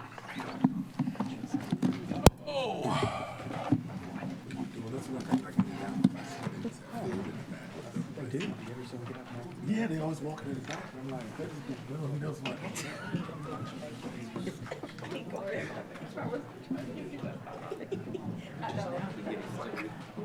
Didn't we forget one? I'm trying not to ask you. We're on break. I know. Break? Break? Did we not forget one? We're on break. Oh, we're on break. I'm sorry. Hey, Sharon. I didn't hear him. Sharon, did you know that there's a meeting All right. for black people over at Best South? I will be out of town, so I'm heading to the airport. Very nice. Yes. Vacation. Yes, buddy. All right. Fun. Going to Carolina to see my niece. Aw. Make it happen. Sweet. So we're going to do it. I've been packed since Sunday. I'm going to do it. I'm going to do it. You're not in a hurry or anything. I need to go talk to Sheree. Yeah. We're meeting tomorrow. We're going to Oh, good. talk about what the information we need from the state. I just want to make sure you were aware of that. You know, I get y'all's messages.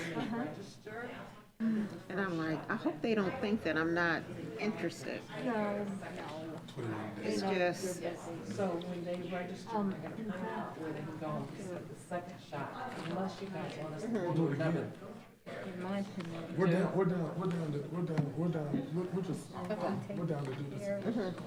Volunteers. Only thing I'm afraid of is It's up to you, but I'm going to go back. Okay. I've been screaming to the moon. City has this, I'm they use that to build off of. okay. Yeah. Don't go Well, to if you don't feel like you, smoke. They're all high risk. if you don't feel And they, obligated. Okay. We're gonna take ours. I'll do it. We'll take Go that. with it, okay. Yeah, because the Park Foundation, they have professional staff. Okay. They're a funded organization. I told Whip's mother, They'll take it under their wing and to Whip's mother, from there, that's what we would they'll do. work together. That's cool. Yeah. So it'll just be a little better, His mother, I guess. you know my Anyway, She is grief. great. The vouchers are with Lisa, right? Yeah. She wanted to come in. She wanted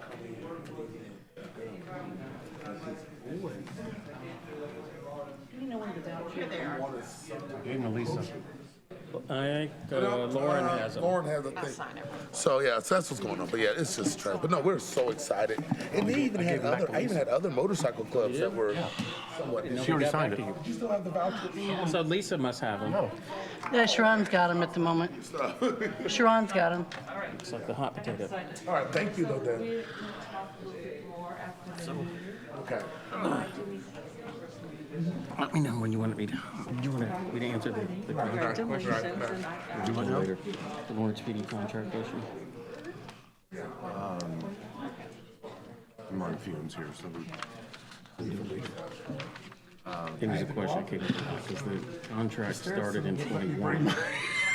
So there was 2 issues. I'm just saying. Me and Mark Webster are leaving the east side and going west. Yeah, she does. It did happen. So the question was to find Got your pile right here. 2, which fire has 0 written in there. Yeah. that's up to them, though. And That's not our case. no, but that's what we were negotiating. We put 5 in for 21. Jason was still here. Oh, you got the second page. Okay, the meeting is now called back to order. You have Meeting is called back to order. the second page. The other part was closing the accounts and all that. Deb's got to sign it and rest. Last year.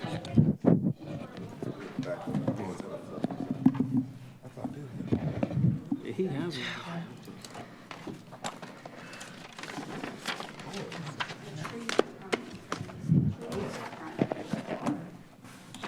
We already get that. Except those tree farmers, look at that. Okay, next on the agenda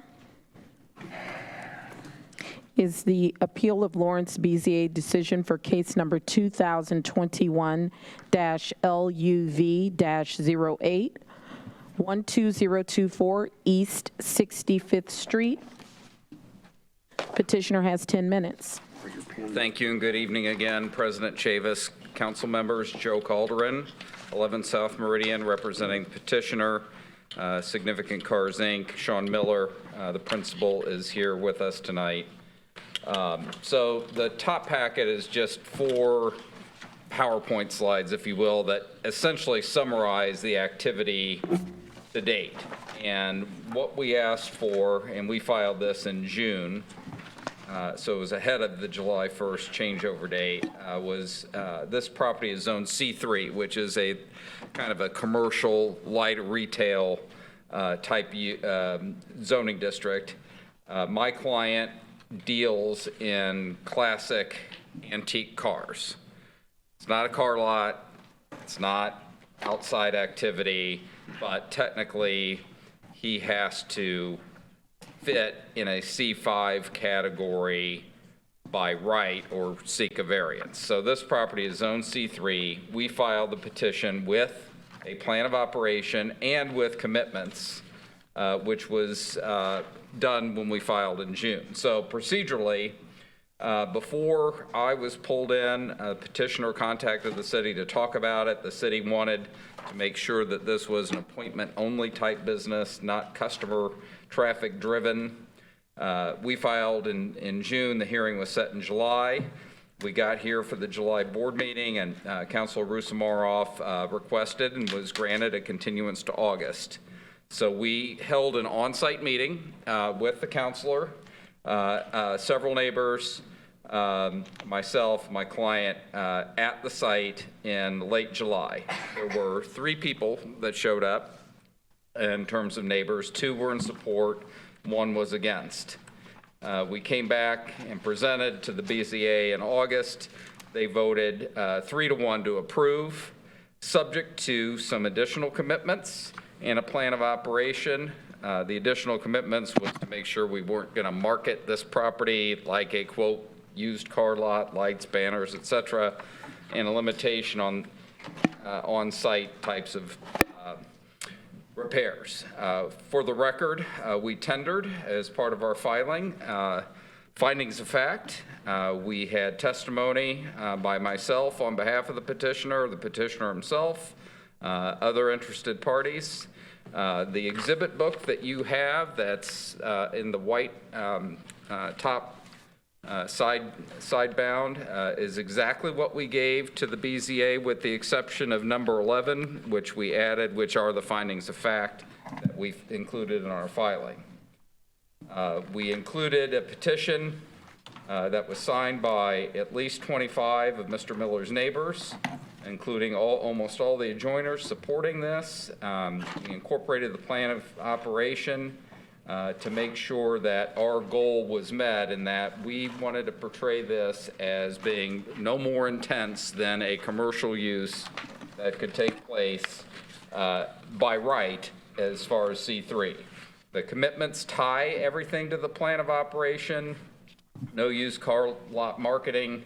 As of August, we had 1 neighbor 3 houses away that remonstrated. That neighbor's property, ironically, is also zoned commercial C3 and is located across the street from an HVAC contractor, which has daily service van traffic. Also, Councilors Rusamarov and Wells spoke against the proposal. So here we are tonight to just kind of run you through the exhibit book. If you turn to tab 2, you can see the zoning map, the darker highlighted 12024. You can see this is C3 property. That includes a number of adjoining properties. Even though some of them are improved with residential structures, it's still zoned C3 commercial. Tab 3 shows the house and the barn. The existing barn would be where the vehicles would be stored. There would be 1 additional carport. Mr. Miller actually intends to restore this house and live in it and conduct his business, which is very light in intensity.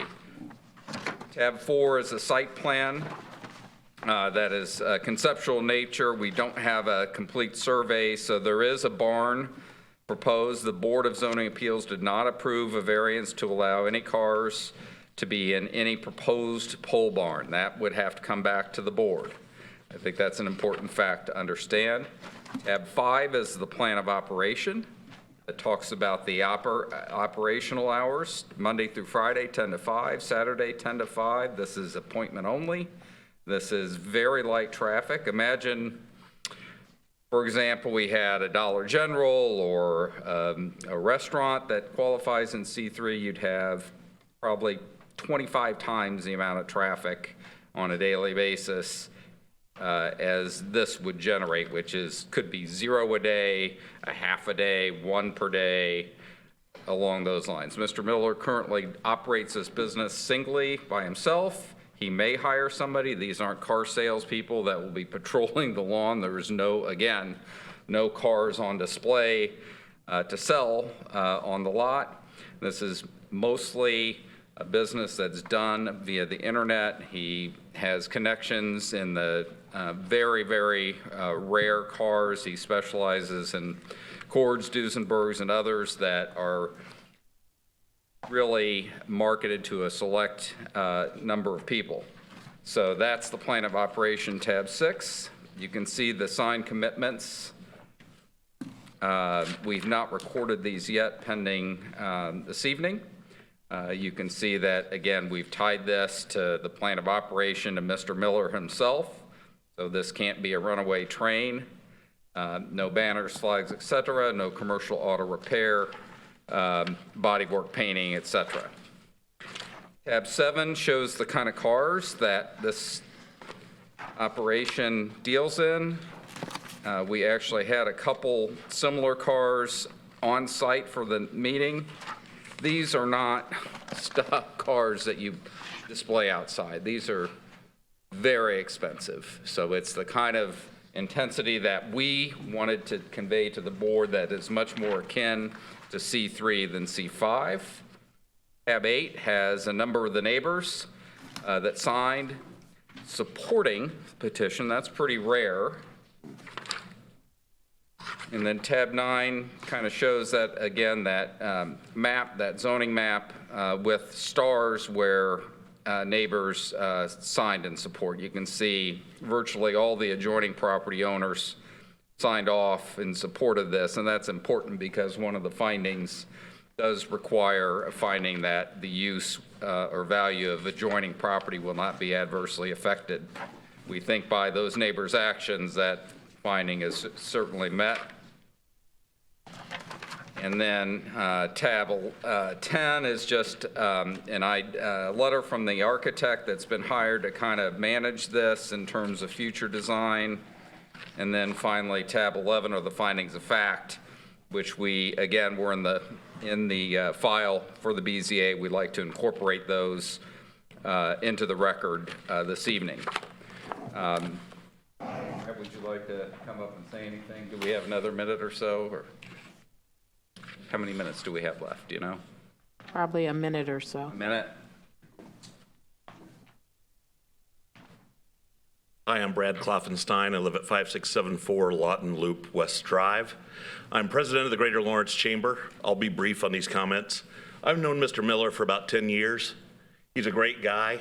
He deals in antique automobiles. The only reason he's even here is because the state of Indiana only designates new car dealers or used car dealers. They don't differentiate into antique car dealers. His clientele is very affluent. These are high-end cars, typically selling $50,000 and up, sometimes well into the six figures. I think he would be an asset to the community. As he said, he's owned the property for quite some time. Rarely will there be people coming even to his lot to see the cars, but on the rare times that they do, these are people that we want to show off Lawrence to. They're people who could potentially bring a business here. They have money to spend. They're the kind of people that we want to come and explore Lawrence and go to all of our restaurants and go to the park and be here. So I hope that you will approve this petition. Mr. Miller will be a great businessman here in Lawrence.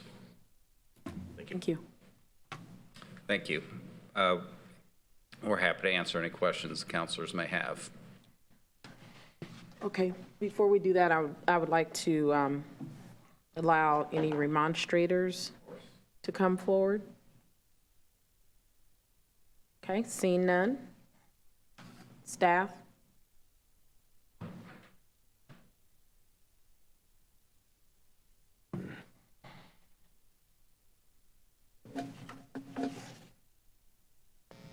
Good evening once again. Sri and I looked at this case very closely. We spent a lot of time looking at it.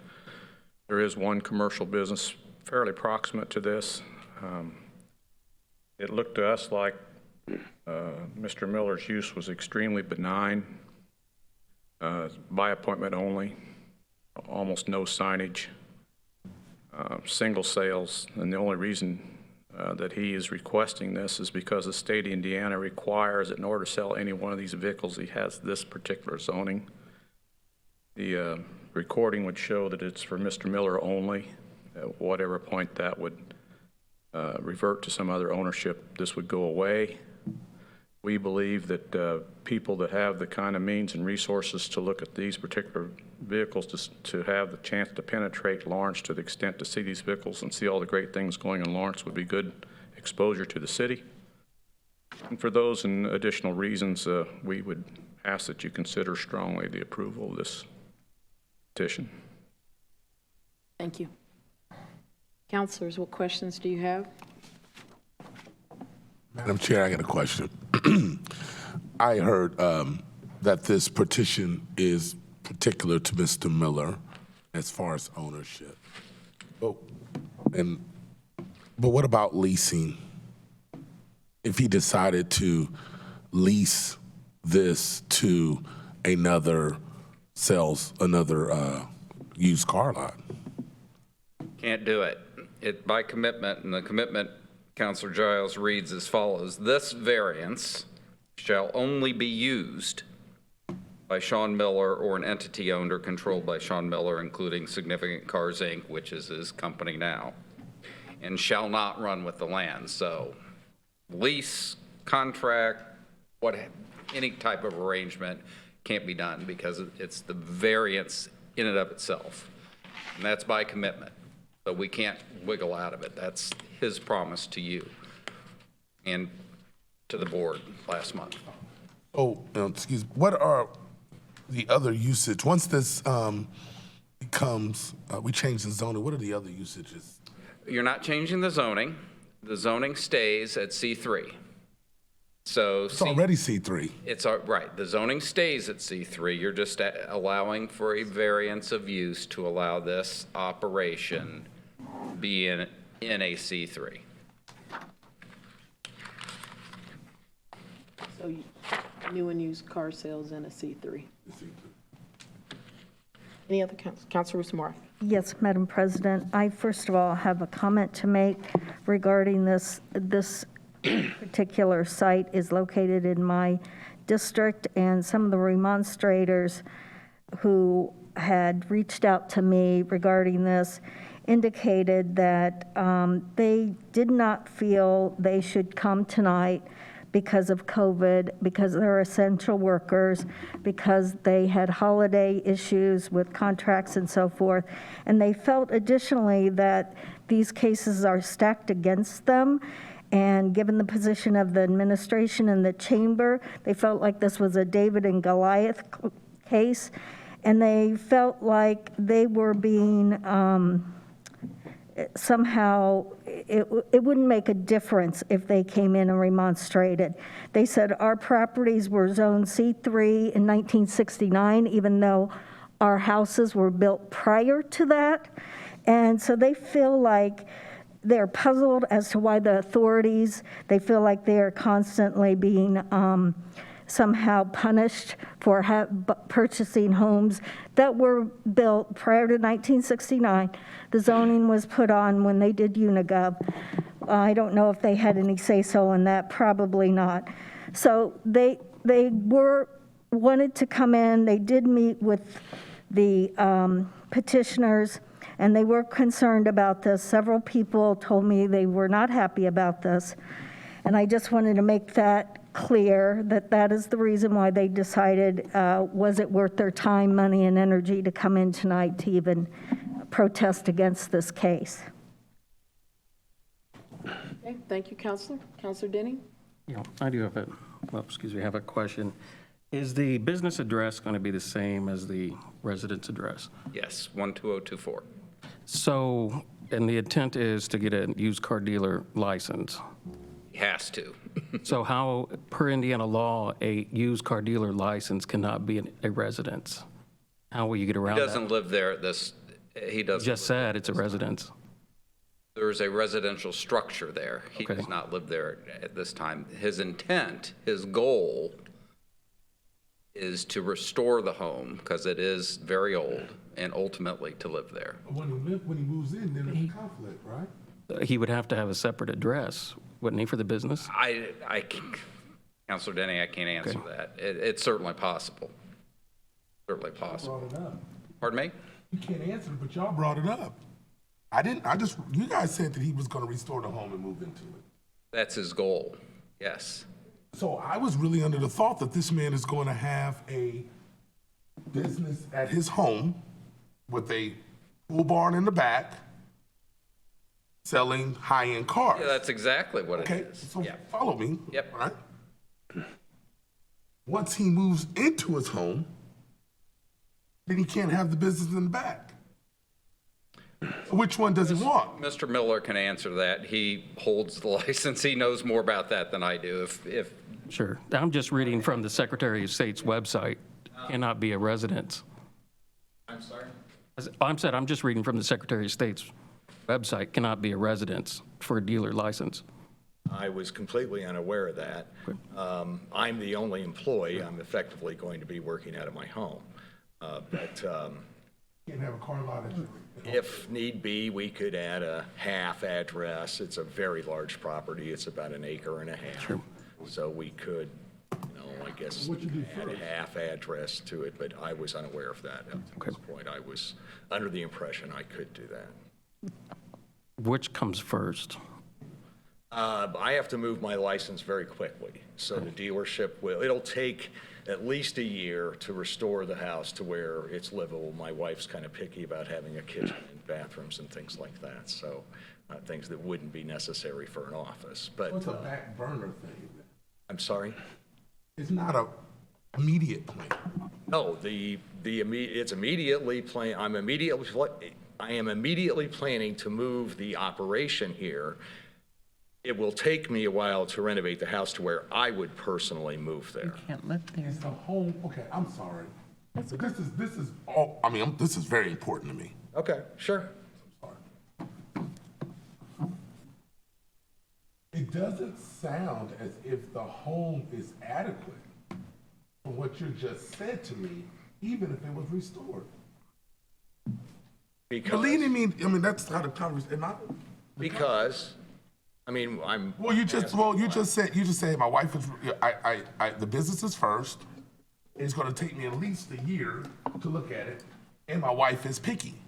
That doesn't tell me my wife fell in love with this 1930 home, and I love 1920 cars. okay. And all we wanna do is live in this quaint, restored, beautiful home that I sell my classic cars. Okay.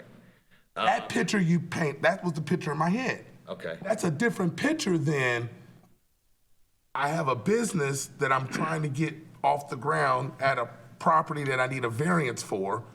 I'm considering moving into this property, but once I do that, I have a conflict with the license that I'm trying to get today. I'm a business owner. Okay. I wanted to bring my school home. I can't. Because of the state of Indiana says that you cannot have a preparatory school in your home, even though I use laboratories. You see what I'm saying? So I'm in the same situation you're in. So is the business a hobby or is it a business? And it sounds like it's a business. It is a business, and I've restored many Victorian structures. This isn't my first one, and we do very much love this property. I was unaware that I would need to use a different address, whether it be 102. You wouldn't know that when you're looking for a proper place. You knew that you had to have an outdoor structure. You knew you had to have, this is not the third time. You came with a lot of things that you knew, but you don't know that you can't live at a place and hold a license at the same place. And I just have a hard time believing that because every little used car guy wants to live in the back and sell cars in the front. I wouldn't know. I'm not every little used car guy. But You would be once you get the license. But don't you have the license, sir? he already has I already have a You have a license. license at a location that meets the Yeah, requirements for your license. downtown. Downtown. It's actually in Fortville. Okay. Okay, Downtown. this address on your application is 626 Park Avenue, Indianapolis. Where's Okay, that? that's my office address. My Okay. showroom And you has don't been have at cars 220, exactly. And you're losing But the lease in Fortville. Exactly. Okay. So, and there are lots of places I could have moved this, Got it. and I considered it moving to one of my properties downtown, and I came and I did everything right here. I came and talked to my neighbors, I came and talked to the city, and then only after I got encouragement from the city did I move forward with the plan to move this And that's part of the process. operation here, okay? You know, if that was a problem, I would not have done that. I'm not a guy who tries to cram things down people's throats. You know, we would have just gone to a different location. If this gets rejected tonight, I have a backup location to move the license to. Thank you, appreciate it. Okay, so, but, you know, I would like to move it to this property, and it's a very I've hired one of the best architects in town to make sure it doesn't negatively affect anyone, and will be an asset to the You community. hired the best architect, you hired the best lawyer in town, you're a reputable businessman, you own multiple properties, you hold this license, but you don't know that you can't live in a place and hold the license together? I think the property's big enough to divide up the address if that was an issue, but And you that are might, correct. you might have should have started You there. are correct. I am embarrassed that I was unaware of that. So- Thank you. So, Councilor Russo one Moore. other thing I'd like to say, this isn't a David and Goliath issue. I'm a very small businessman. I have this one employee here. This could not be a smaller business. My son works for me on a part-time basis doing web and graphic design work remotely. So, you know. Well, I'm not going to judge your business. I'm glad it's small and profitable. You use Councilor Russo Moore. On some of the technicalities, first of all, I would like to know, how long has the property been vacant? It was vacant when I bought it for probably 2 years after the people passed away that lived there before. Thank you. So my understanding, and Mr. Calderon may be able to speculate on this a little bit as well, if the property is zone C3 and has been used residentially prior to the C3 zoning, it's what's termed a legally non-conforming use, whether it's officially or not. And therefore, if the property becomes vacant, then he may be in an LNCU situation by living there again. So we may have some technical issues related to this case involving if he's going to live there or if he is not going to live there. That's why it's important for us to understand that, because you may have some additional requirements that can come with this variance. Also, setting those technicalities aside, and it gets very technical. I just spoke with some of the folks in the planning department, and they had difficulty understanding exactly if the LNCU would be required or if it would not be required, how, if you're going to live there, if you're not going to live there, how long it has been vacant. So this is something that needs to be followed up with. If it's vacant for more than a year, and Mr. Calderon can correct me if I'm misunderstanding, I believe an LNCU is required, or that may not be no longer valid for him to live there without seeking that while living there, for instance, if this is approved. And I know that's... Let's let Mr. Calderon answer that question. So, Councilor Rusamoroff is correct. You do have a scenario where you could have a residential structure that's in a C3, historically used for residential purposes, then not used. So the two scenarios are you either qualify for a legal nonconforming use or you don't. And if you don't, then you have to ask the Board of Zoning Appeals, may I please live here? So that could happen. We just don't know. It just depends on the timing, depends on what you as a council ultimately adopt as a zoning ordinance. We don't know that. We don't know what you're going to say. So yes, it is certainly possible that there's additional activity before your Board of Zoning Appeals again. And that also includes, you know, if we do another accessory structure, another barn, we're likely going to have to seek BZA approval of that too. And the BZA knew that at the August hearing. Yeah, I think it's the first thing that you said that they didn't know, though, because we didn't know it. And so it will likely be 3 years by the time, because he's saying it's like a year from now that he could potentially move in. So that means that it would be 3 years since it's been lived in. Right. Yeah, could be 3. At an absolute minimum. 4. 3 or 4? Yeah.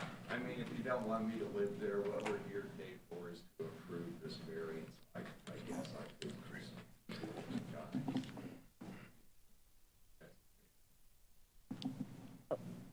I mean, he's stood before you. The fact, he's just stated a goal.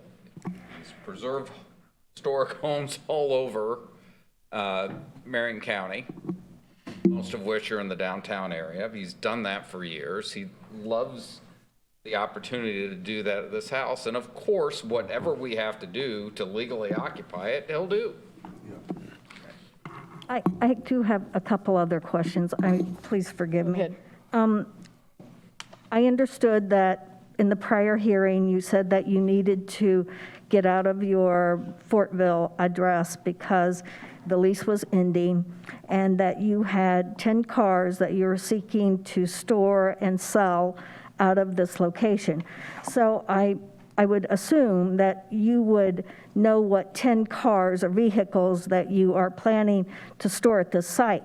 I'd like to know what the make, model, and year of those vehicles are. I'd also have found a couple discrepancies in the plan of operation versus the what has been submitted as the plan of operation from the staff. It says the petition hours of operation will be Monday through Saturday from 10 a.m. to 5 p.m.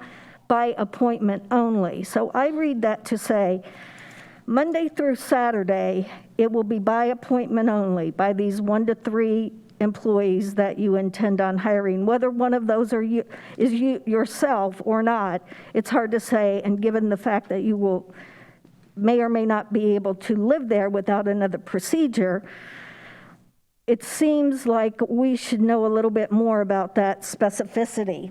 But the plan of operation says Monday through Friday between 10 a.m. and 5 p.m. and on Saturday between 10 a.m. and 5 p.m. by appointment only. So does that mean that the employees will be there Monday through Friday and there will be no by appointment only? And the reason I'm asking that is because I'm trying to get a handle on how many additional vehicles by employees will be present at that site. Okay. First of all, you've misunderstood the 10 vehicle thing.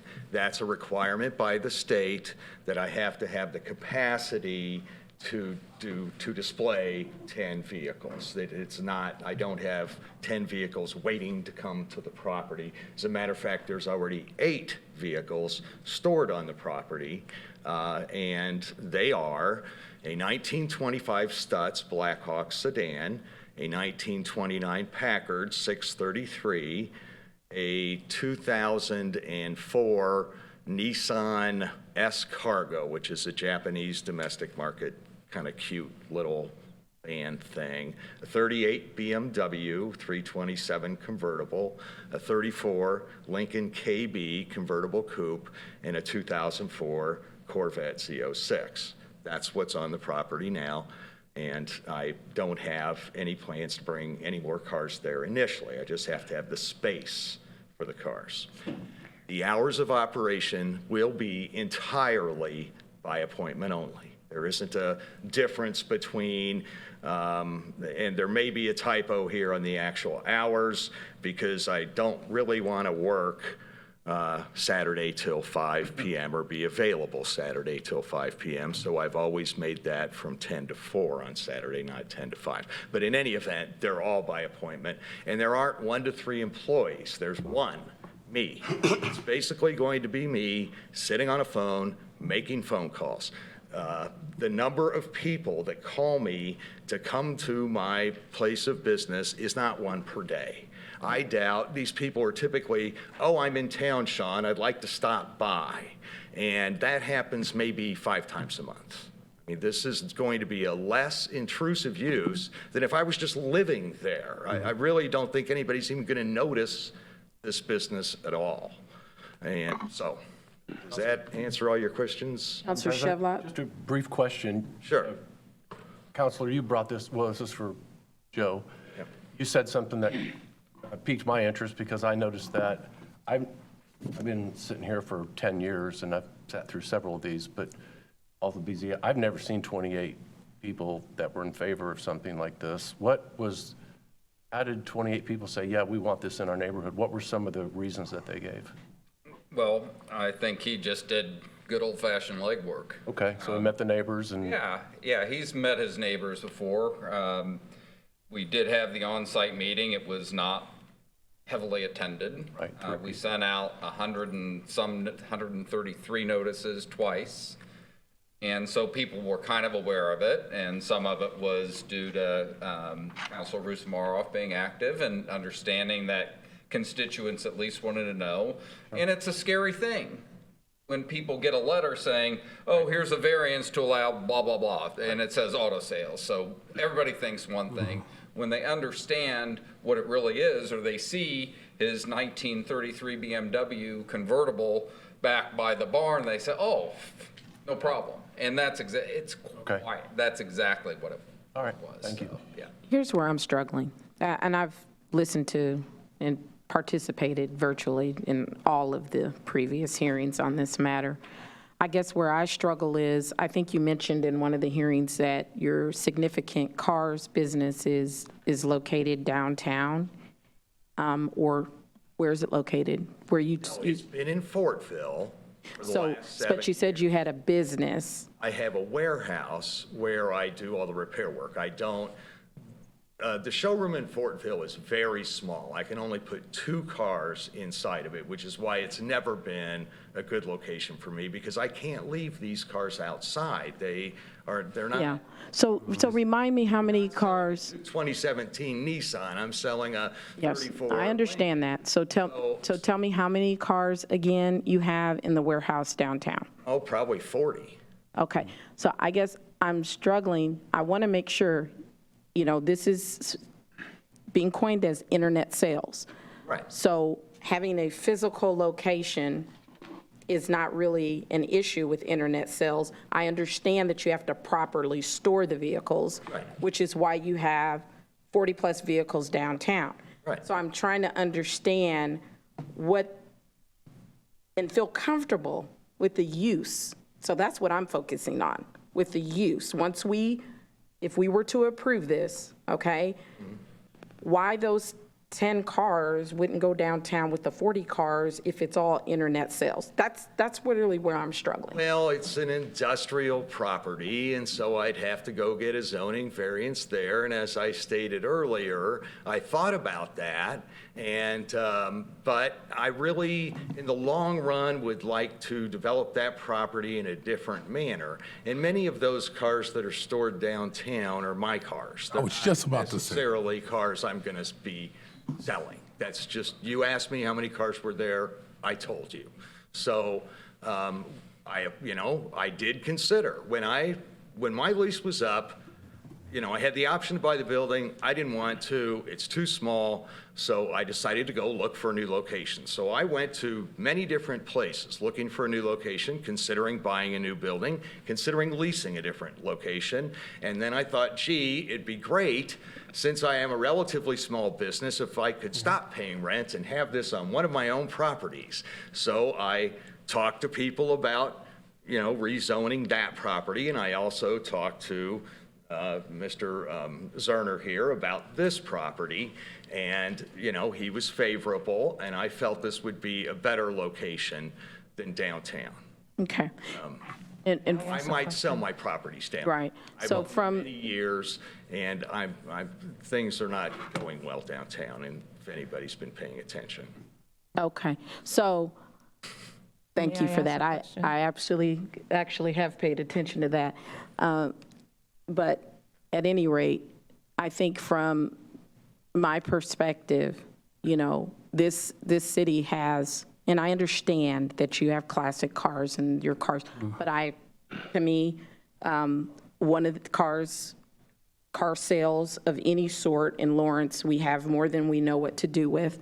And I'm concerned that if we open up this C3 usage for car sales, used car, new car sales, that this could be a ripple effect for us to do it in other places. And that is opposite of what the administration and this council once. So I'm concerned that someone similar situated to you comes to us with this same exact thing, and how do we then control this and it doesn't get out of hand like all the dealerships on the pike? That's my concern. Sure. I will tell you that no dealer would agree to these requirements except. Well, you do.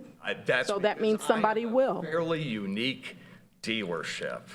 I mean, these are very restrictive covenants. There's no way you can operate a typical retail car operation under these. So another operation like yours could, though. So, There really aren't very many. No. okay. Counselor Whitfield? The other thing, just to respond, President Chavis, is that this variance is tied to a specific plan of operation and a particular piece of property that is improved in such a fashion as the size and the accessory structure that can handle this and is already zone C3.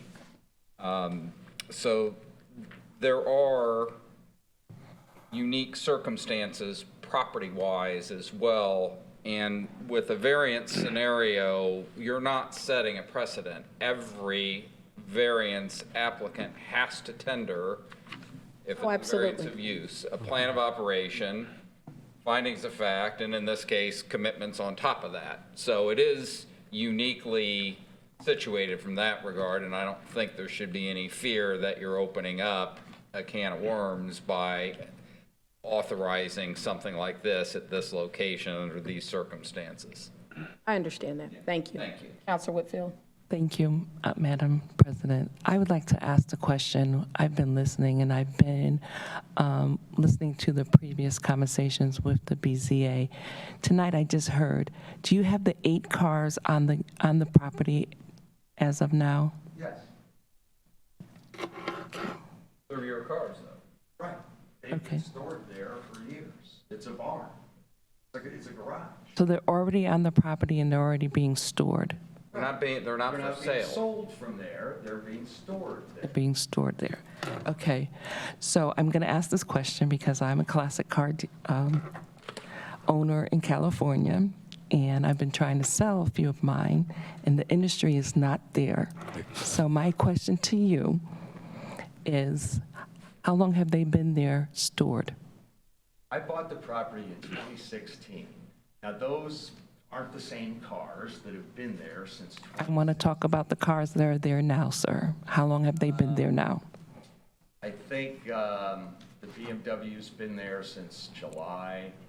The 29 Packard didn't run, so it's been there probably since 2018. Bought the Lincoln in 2019.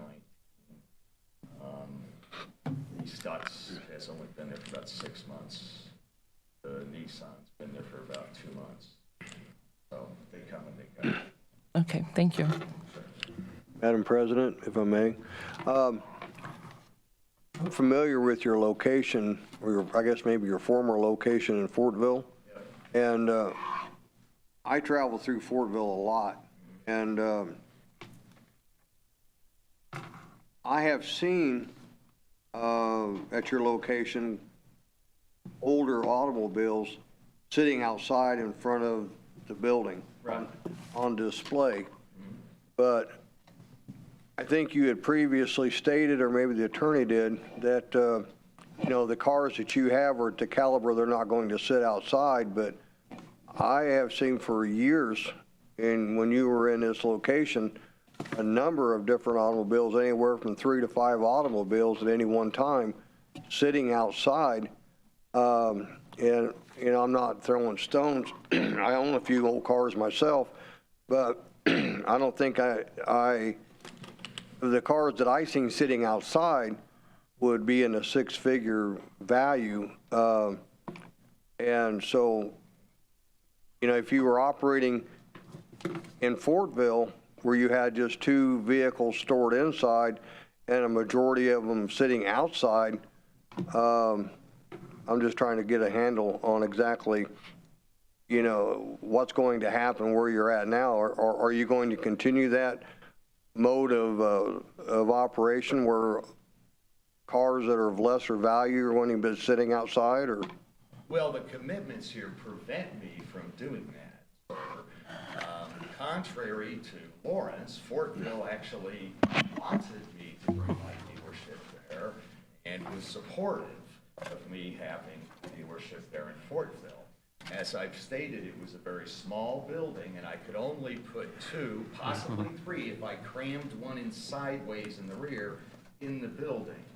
So from time to time, since there were no restrictions on me having cars outside, in order to make it look like more of an active business, and because I was buying and selling cars, I did store some cars outside of Fortville. Now, there were never high-dollar cars outside of Fortville, although Fortville is blessed with a very active police department and a very low crime rate.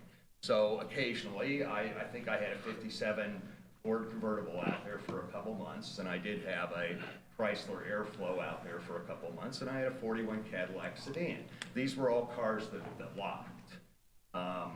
Last year, exactly a year ago, I went to the Auburn auction and I bought 3 really neat pre-war cars that were barn finds, rough as a cob cars, but they ran really well. And so I put them out there and let them sit there for a couple weeks because we had a dry spell and it didn't rain. As soon as rain was coming, those cars went into storage. But they did sit there, and people liked it. This is a happy business. This isn't a negative thing that's going to drag down the community. But no, there were never 6-figure cars sitting outside. If you came by and you saw an Auburn Bowtail Speedster, which is really more like $1 million car, sitting outside, it was only out there for the day when I was in that building, and I put it right back in there before I left. And I did have an Auburn Bowtail Speedster on that site for the last 6 months. Counselor Giles? So, yeah. I have a question. And I don't know if this question is actually more for the staff, possibly. I hear you talk about commitments. And we're new to the zoning deal. Who enforces the commitments?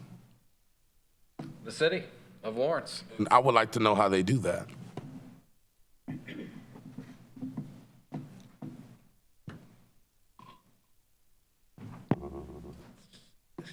Sri Venugopalan, city engineer. So we've been enforcing commitments for a long time, even before I was here. Ever since BCA has been making variances, decision variances, these commitments has been in a lot of the previous cases for years now.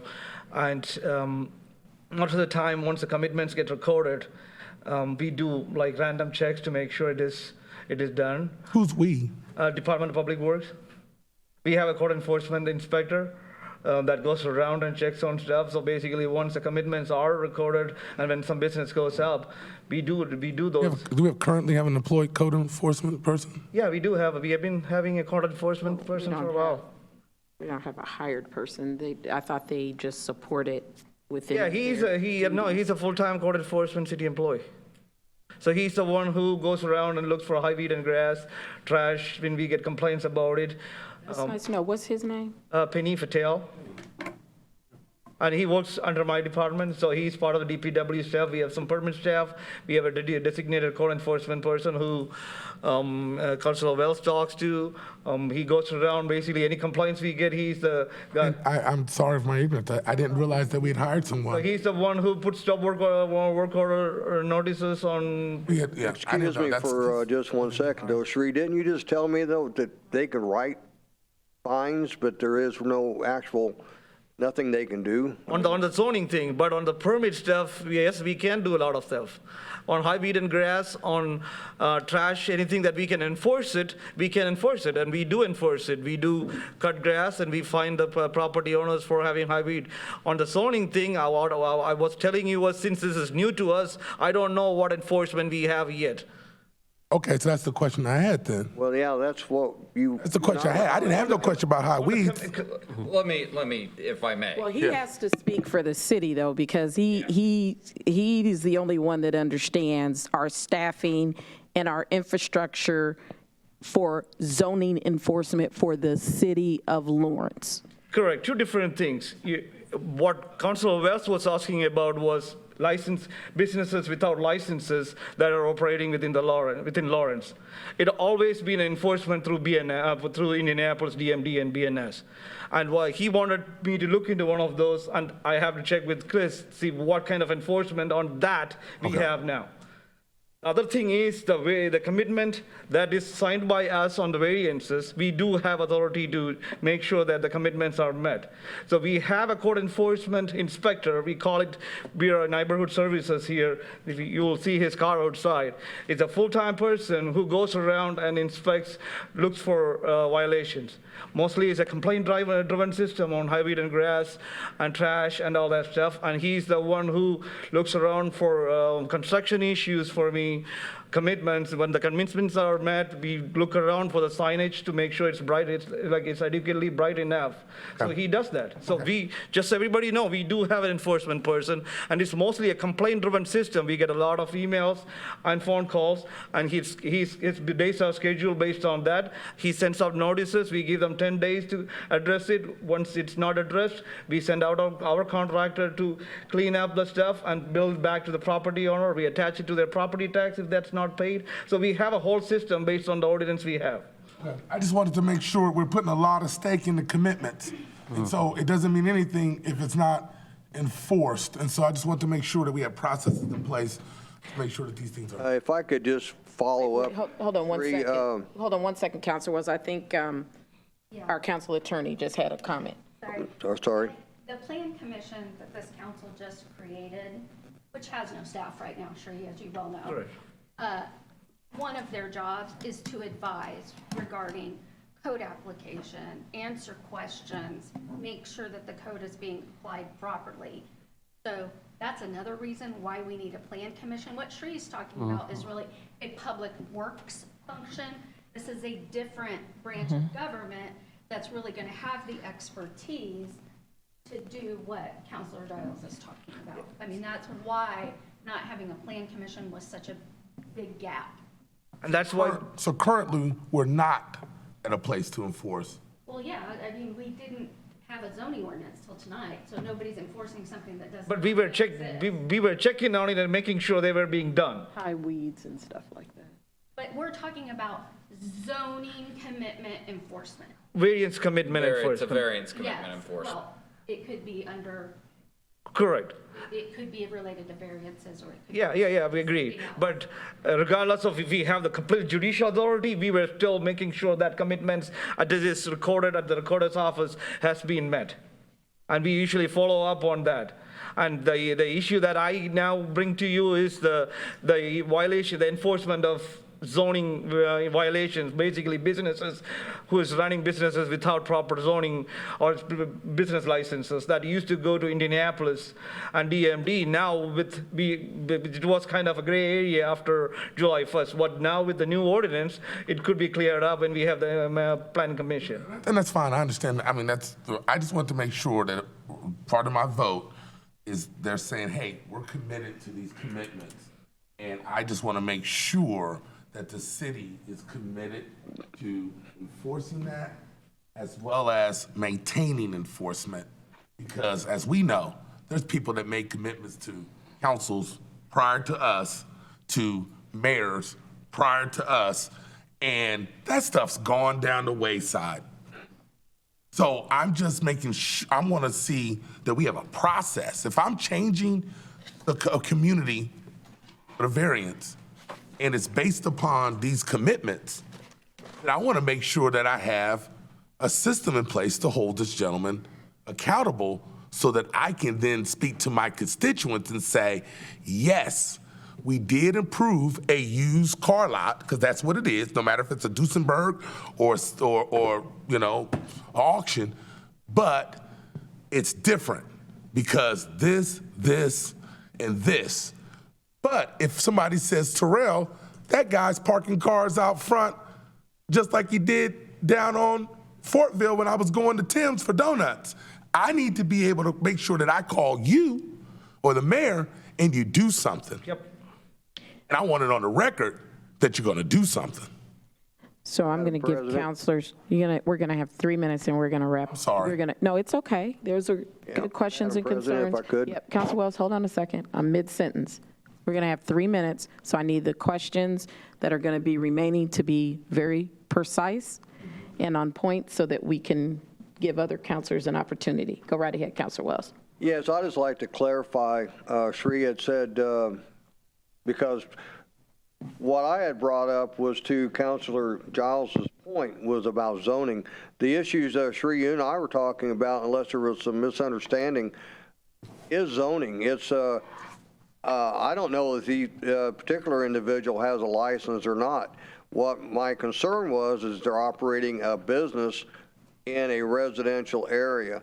And this is not just this one place that you and I had talked about previously. This is, there's another one over on, behind the old Marsh building that the gentleman's been operating a business out of that area for years. And I understand he's been fined, but, but yet, you're telling me that we can't fine nobody no more. Because my problem now is with someone operating a business in residential area. That's where, that was the whole purpose of the complaint. Rick, I completely agree. I understand your concern, but Okay. where I am struggling is the enforcement authority. When everything was done through MDC and they were the ones filing, we usually can fine all they want, but there is nothing for us to go after the fine. We can't file a case. The way I find it, it goes back to MDC and they will file an actual judicial case against it. This person that you're talking, there is a business on 59th Street. He has been given, there is 3 or 4 cases against him through DMD. I've been trying to tell DMD more, but there is nothing. I don't know what the legal Doesn't that go back to what Councilor Giles is saying, that there's really no teeth? Now with the today's ordinance, there is some teeth with the ordinance we adopted. Okay. Madam That's President, why. Councilor Shabbat. 30-second question. Did I hear earlier that there is businesses operating in this vicinity, an HVAC company right across the street? Across the street. So there are businesses in a operating C1, in they would have this? had to have gotten a variance. There was a pet business, grooming business, 2 doors down. Okay. There's one right on the corner of Pendleton Pike. Okay. So there are. I just wanted to clarify. But there are it. a handful, I just yes. thought I heard it. Just want to But clarify. it's point of clarity, it's surrounded by residential. So you can say across, there's probably one across from where any of us live, but, I just heard someone say he doesn't want a business in a residential area, but there are. oh no, there's definitely businesses there. Any other counselors? I just have half a comment, and I'll be real quick as well. And I want to clarify what I said earlier. I like the business model. It's really nice, as far as the internet sales and whatnot. I think for me, the question wasn't going to what Cherie was talking about, is if it was zone commercial, was it 1969, before, when it was Oak Landon and not part of Lawrence, what was the intent? And we don't have a report that clarifies some of that. The fact that there is other businesses around it is clarifying a little bit, but they're also all residences. So I don't know if it matches what the intent of the zoning was originally. Does it change now? What happens to that whole Oak Landon area? And I know some other folks have said they support it, but would they support it next to their residence as well? So, Well, we've had people step up and say that, Counselor Denny. I think he's saying, just rhetorically, because. Rhetorically, yeah. And, you'll have an opportunity to do your own planning, but the comprehensive plan calls for village mixed use, which does contemplate commercial and residential in that area. Whether it looks like a true village or not, like you might find in Chicago, probably not. But it is not contemplated, at least according to current plans, to be purely single-family residential. Thank you. okay. I have one last thing, clarification on the commitments. If there were commitments regarding in the future, the business may renovate, expand, or build a new structure on the subject property for additional storage of vehicles, why is that included in this commitment? And if you are required to have a variance to create a 100 by 50-foot structure that is as a use of this business, what are the variances that will have to be sought? Are you referring to the plan of operation? Yes, it's Yeah, correct.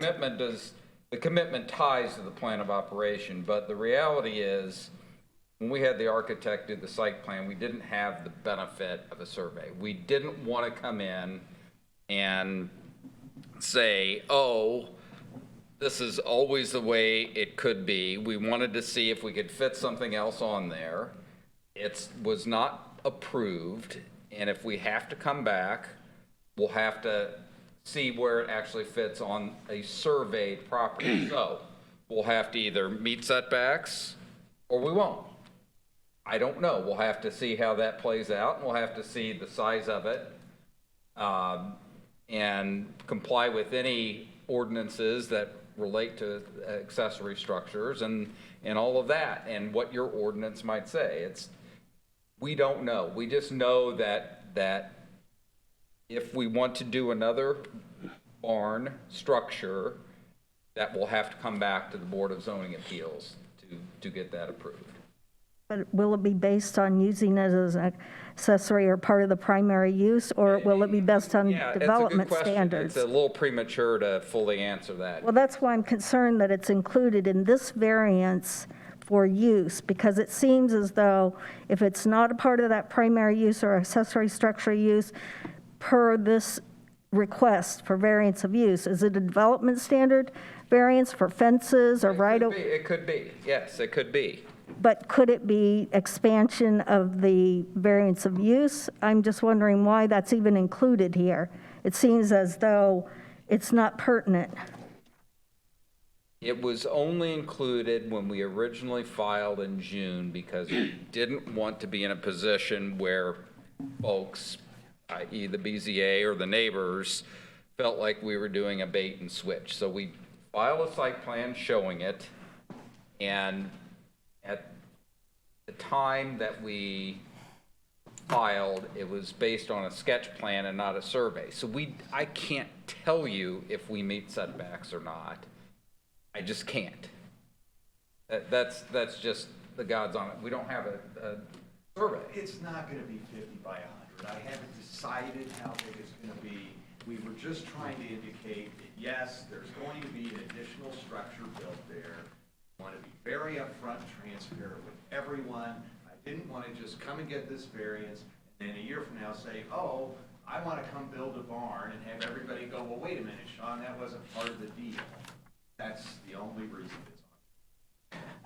it's on. Councilor Whitfield. I would like to hopefully conclude this conversation by recapping the original why we're here, and to also make acknowledgement that he already has the cars on that property and they've been there. So he's looking for a license, changing it. And so, first of all, we're not against economic development and stopping anyone from doing businesses. But we want to make sure that we can, as counselors, answer questions to our constituents when they have questions to ask. So I want to say thank you for your patience in coming back and trying to always explain this to us. So it's a brief comment. Is there a motion? Make a motion to approve. Motion, is there a second?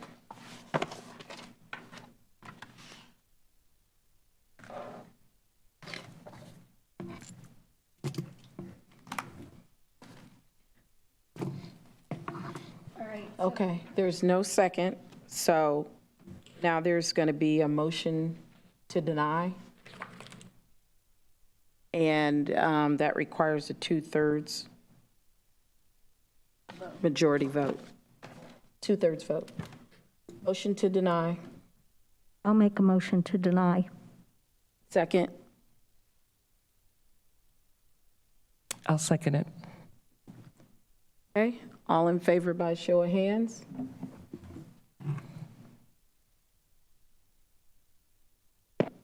Seven. Okay. It's 7-1. Opposed? The denial? 1. Motion's denied.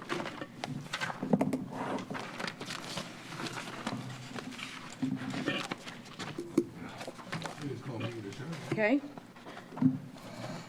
Next on the agenda is comments of the administration. I think we missed something.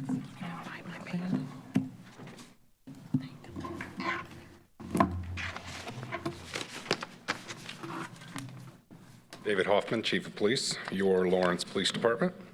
My comments tonight have nothing to do with law enforcement or policing. Come on up. Mayor Collier and I, and all members of the administrative team, would like to introduce you to Mrs. Corey Korn, the new Deputy Chief of Staff here in the city of Lawrence. I'm honored to be able to introduce her to you this evening, although I have a feeling most of you know Mrs. Korn. She previously served as the executive director for the Lawrence Township School Foundation since September of 2012. While at the foundation, she was responsible for overseeing all aspects of the operation, with direct responsibility for donor development, brand management, strategic direction, and community engagement. During her time at the foundation, more than $3.7 million in program funding positively impacted the students of the MSD of Lawrence Township. Under her leadership, the foundation was recognized as one of the top 50 public education foundations in the United States. Corey's professional experiences include customer service management and retail management and procurement. Corey and her husband Bill have 3 adult children who are all graduates of Lawrence Township schools. She has always been active in our community, serving on various committees and boards and volunteerism across the board. As Deputy Chief of Staff, Corey will assist Mayor Collier in managing projects, special events, and progressive forward-thinking initiatives here in the city of Lawrence, and she can be reached by email at ckorn, I'm going to spell that, CKORN, at cityoflawrence.org, or at area code 317-545-6191 for any residents who may be watching at home. So welcome to the city of Lawrence. Thank you. All right. Thank you. And so we I think you've been indoctrinated. This is the longest council meeting in my time on this council. We don't intend to repeat this, but welcome. Thank you. I look forward to serving the citizens in the city along with you. Thank you so much. Citizens' comments.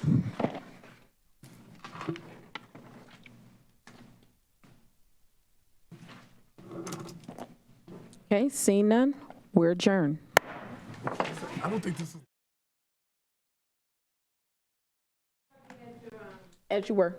Come on up. No, this is your opportunity. So come forward, please, and state your name and address for the record. And you have 5 minutes. Okay, hello, my name is Joanne Wallace. My address is 5814 Long Lake Lane, 46235. I'm in District 4, Township. I've been up here at the last meeting, and I know that the council to my left had earlier recorded that Public Services still had that claim out with the environmental waste. I wanted to bring to your attention that the last meeting that I was here, I talked to Tyler, the controller, and he said that he would have a street cleaner to come and clean up the environmental waste that was currently on the roads. But since then, that commitment has not been carried out. And so now, being that that claim is still open, our streets is far more worse now since the last meeting, because every time they do a pickup, more environmental waste is being on our streets. So my petition here tonight is, can we please get Public Works to at least clean our streets until we get Public Services do their part and not putting environmental waste on our streets, because now there are 4 times more hazardous waste on our streets since the last meeting that I came here and brought that to your attention. That's my only petition tonight. I don't want to keep you any longer. Well, thank you so much. We appreciate you, and thanks for the follow-up. We appreciate it. We're adjourned.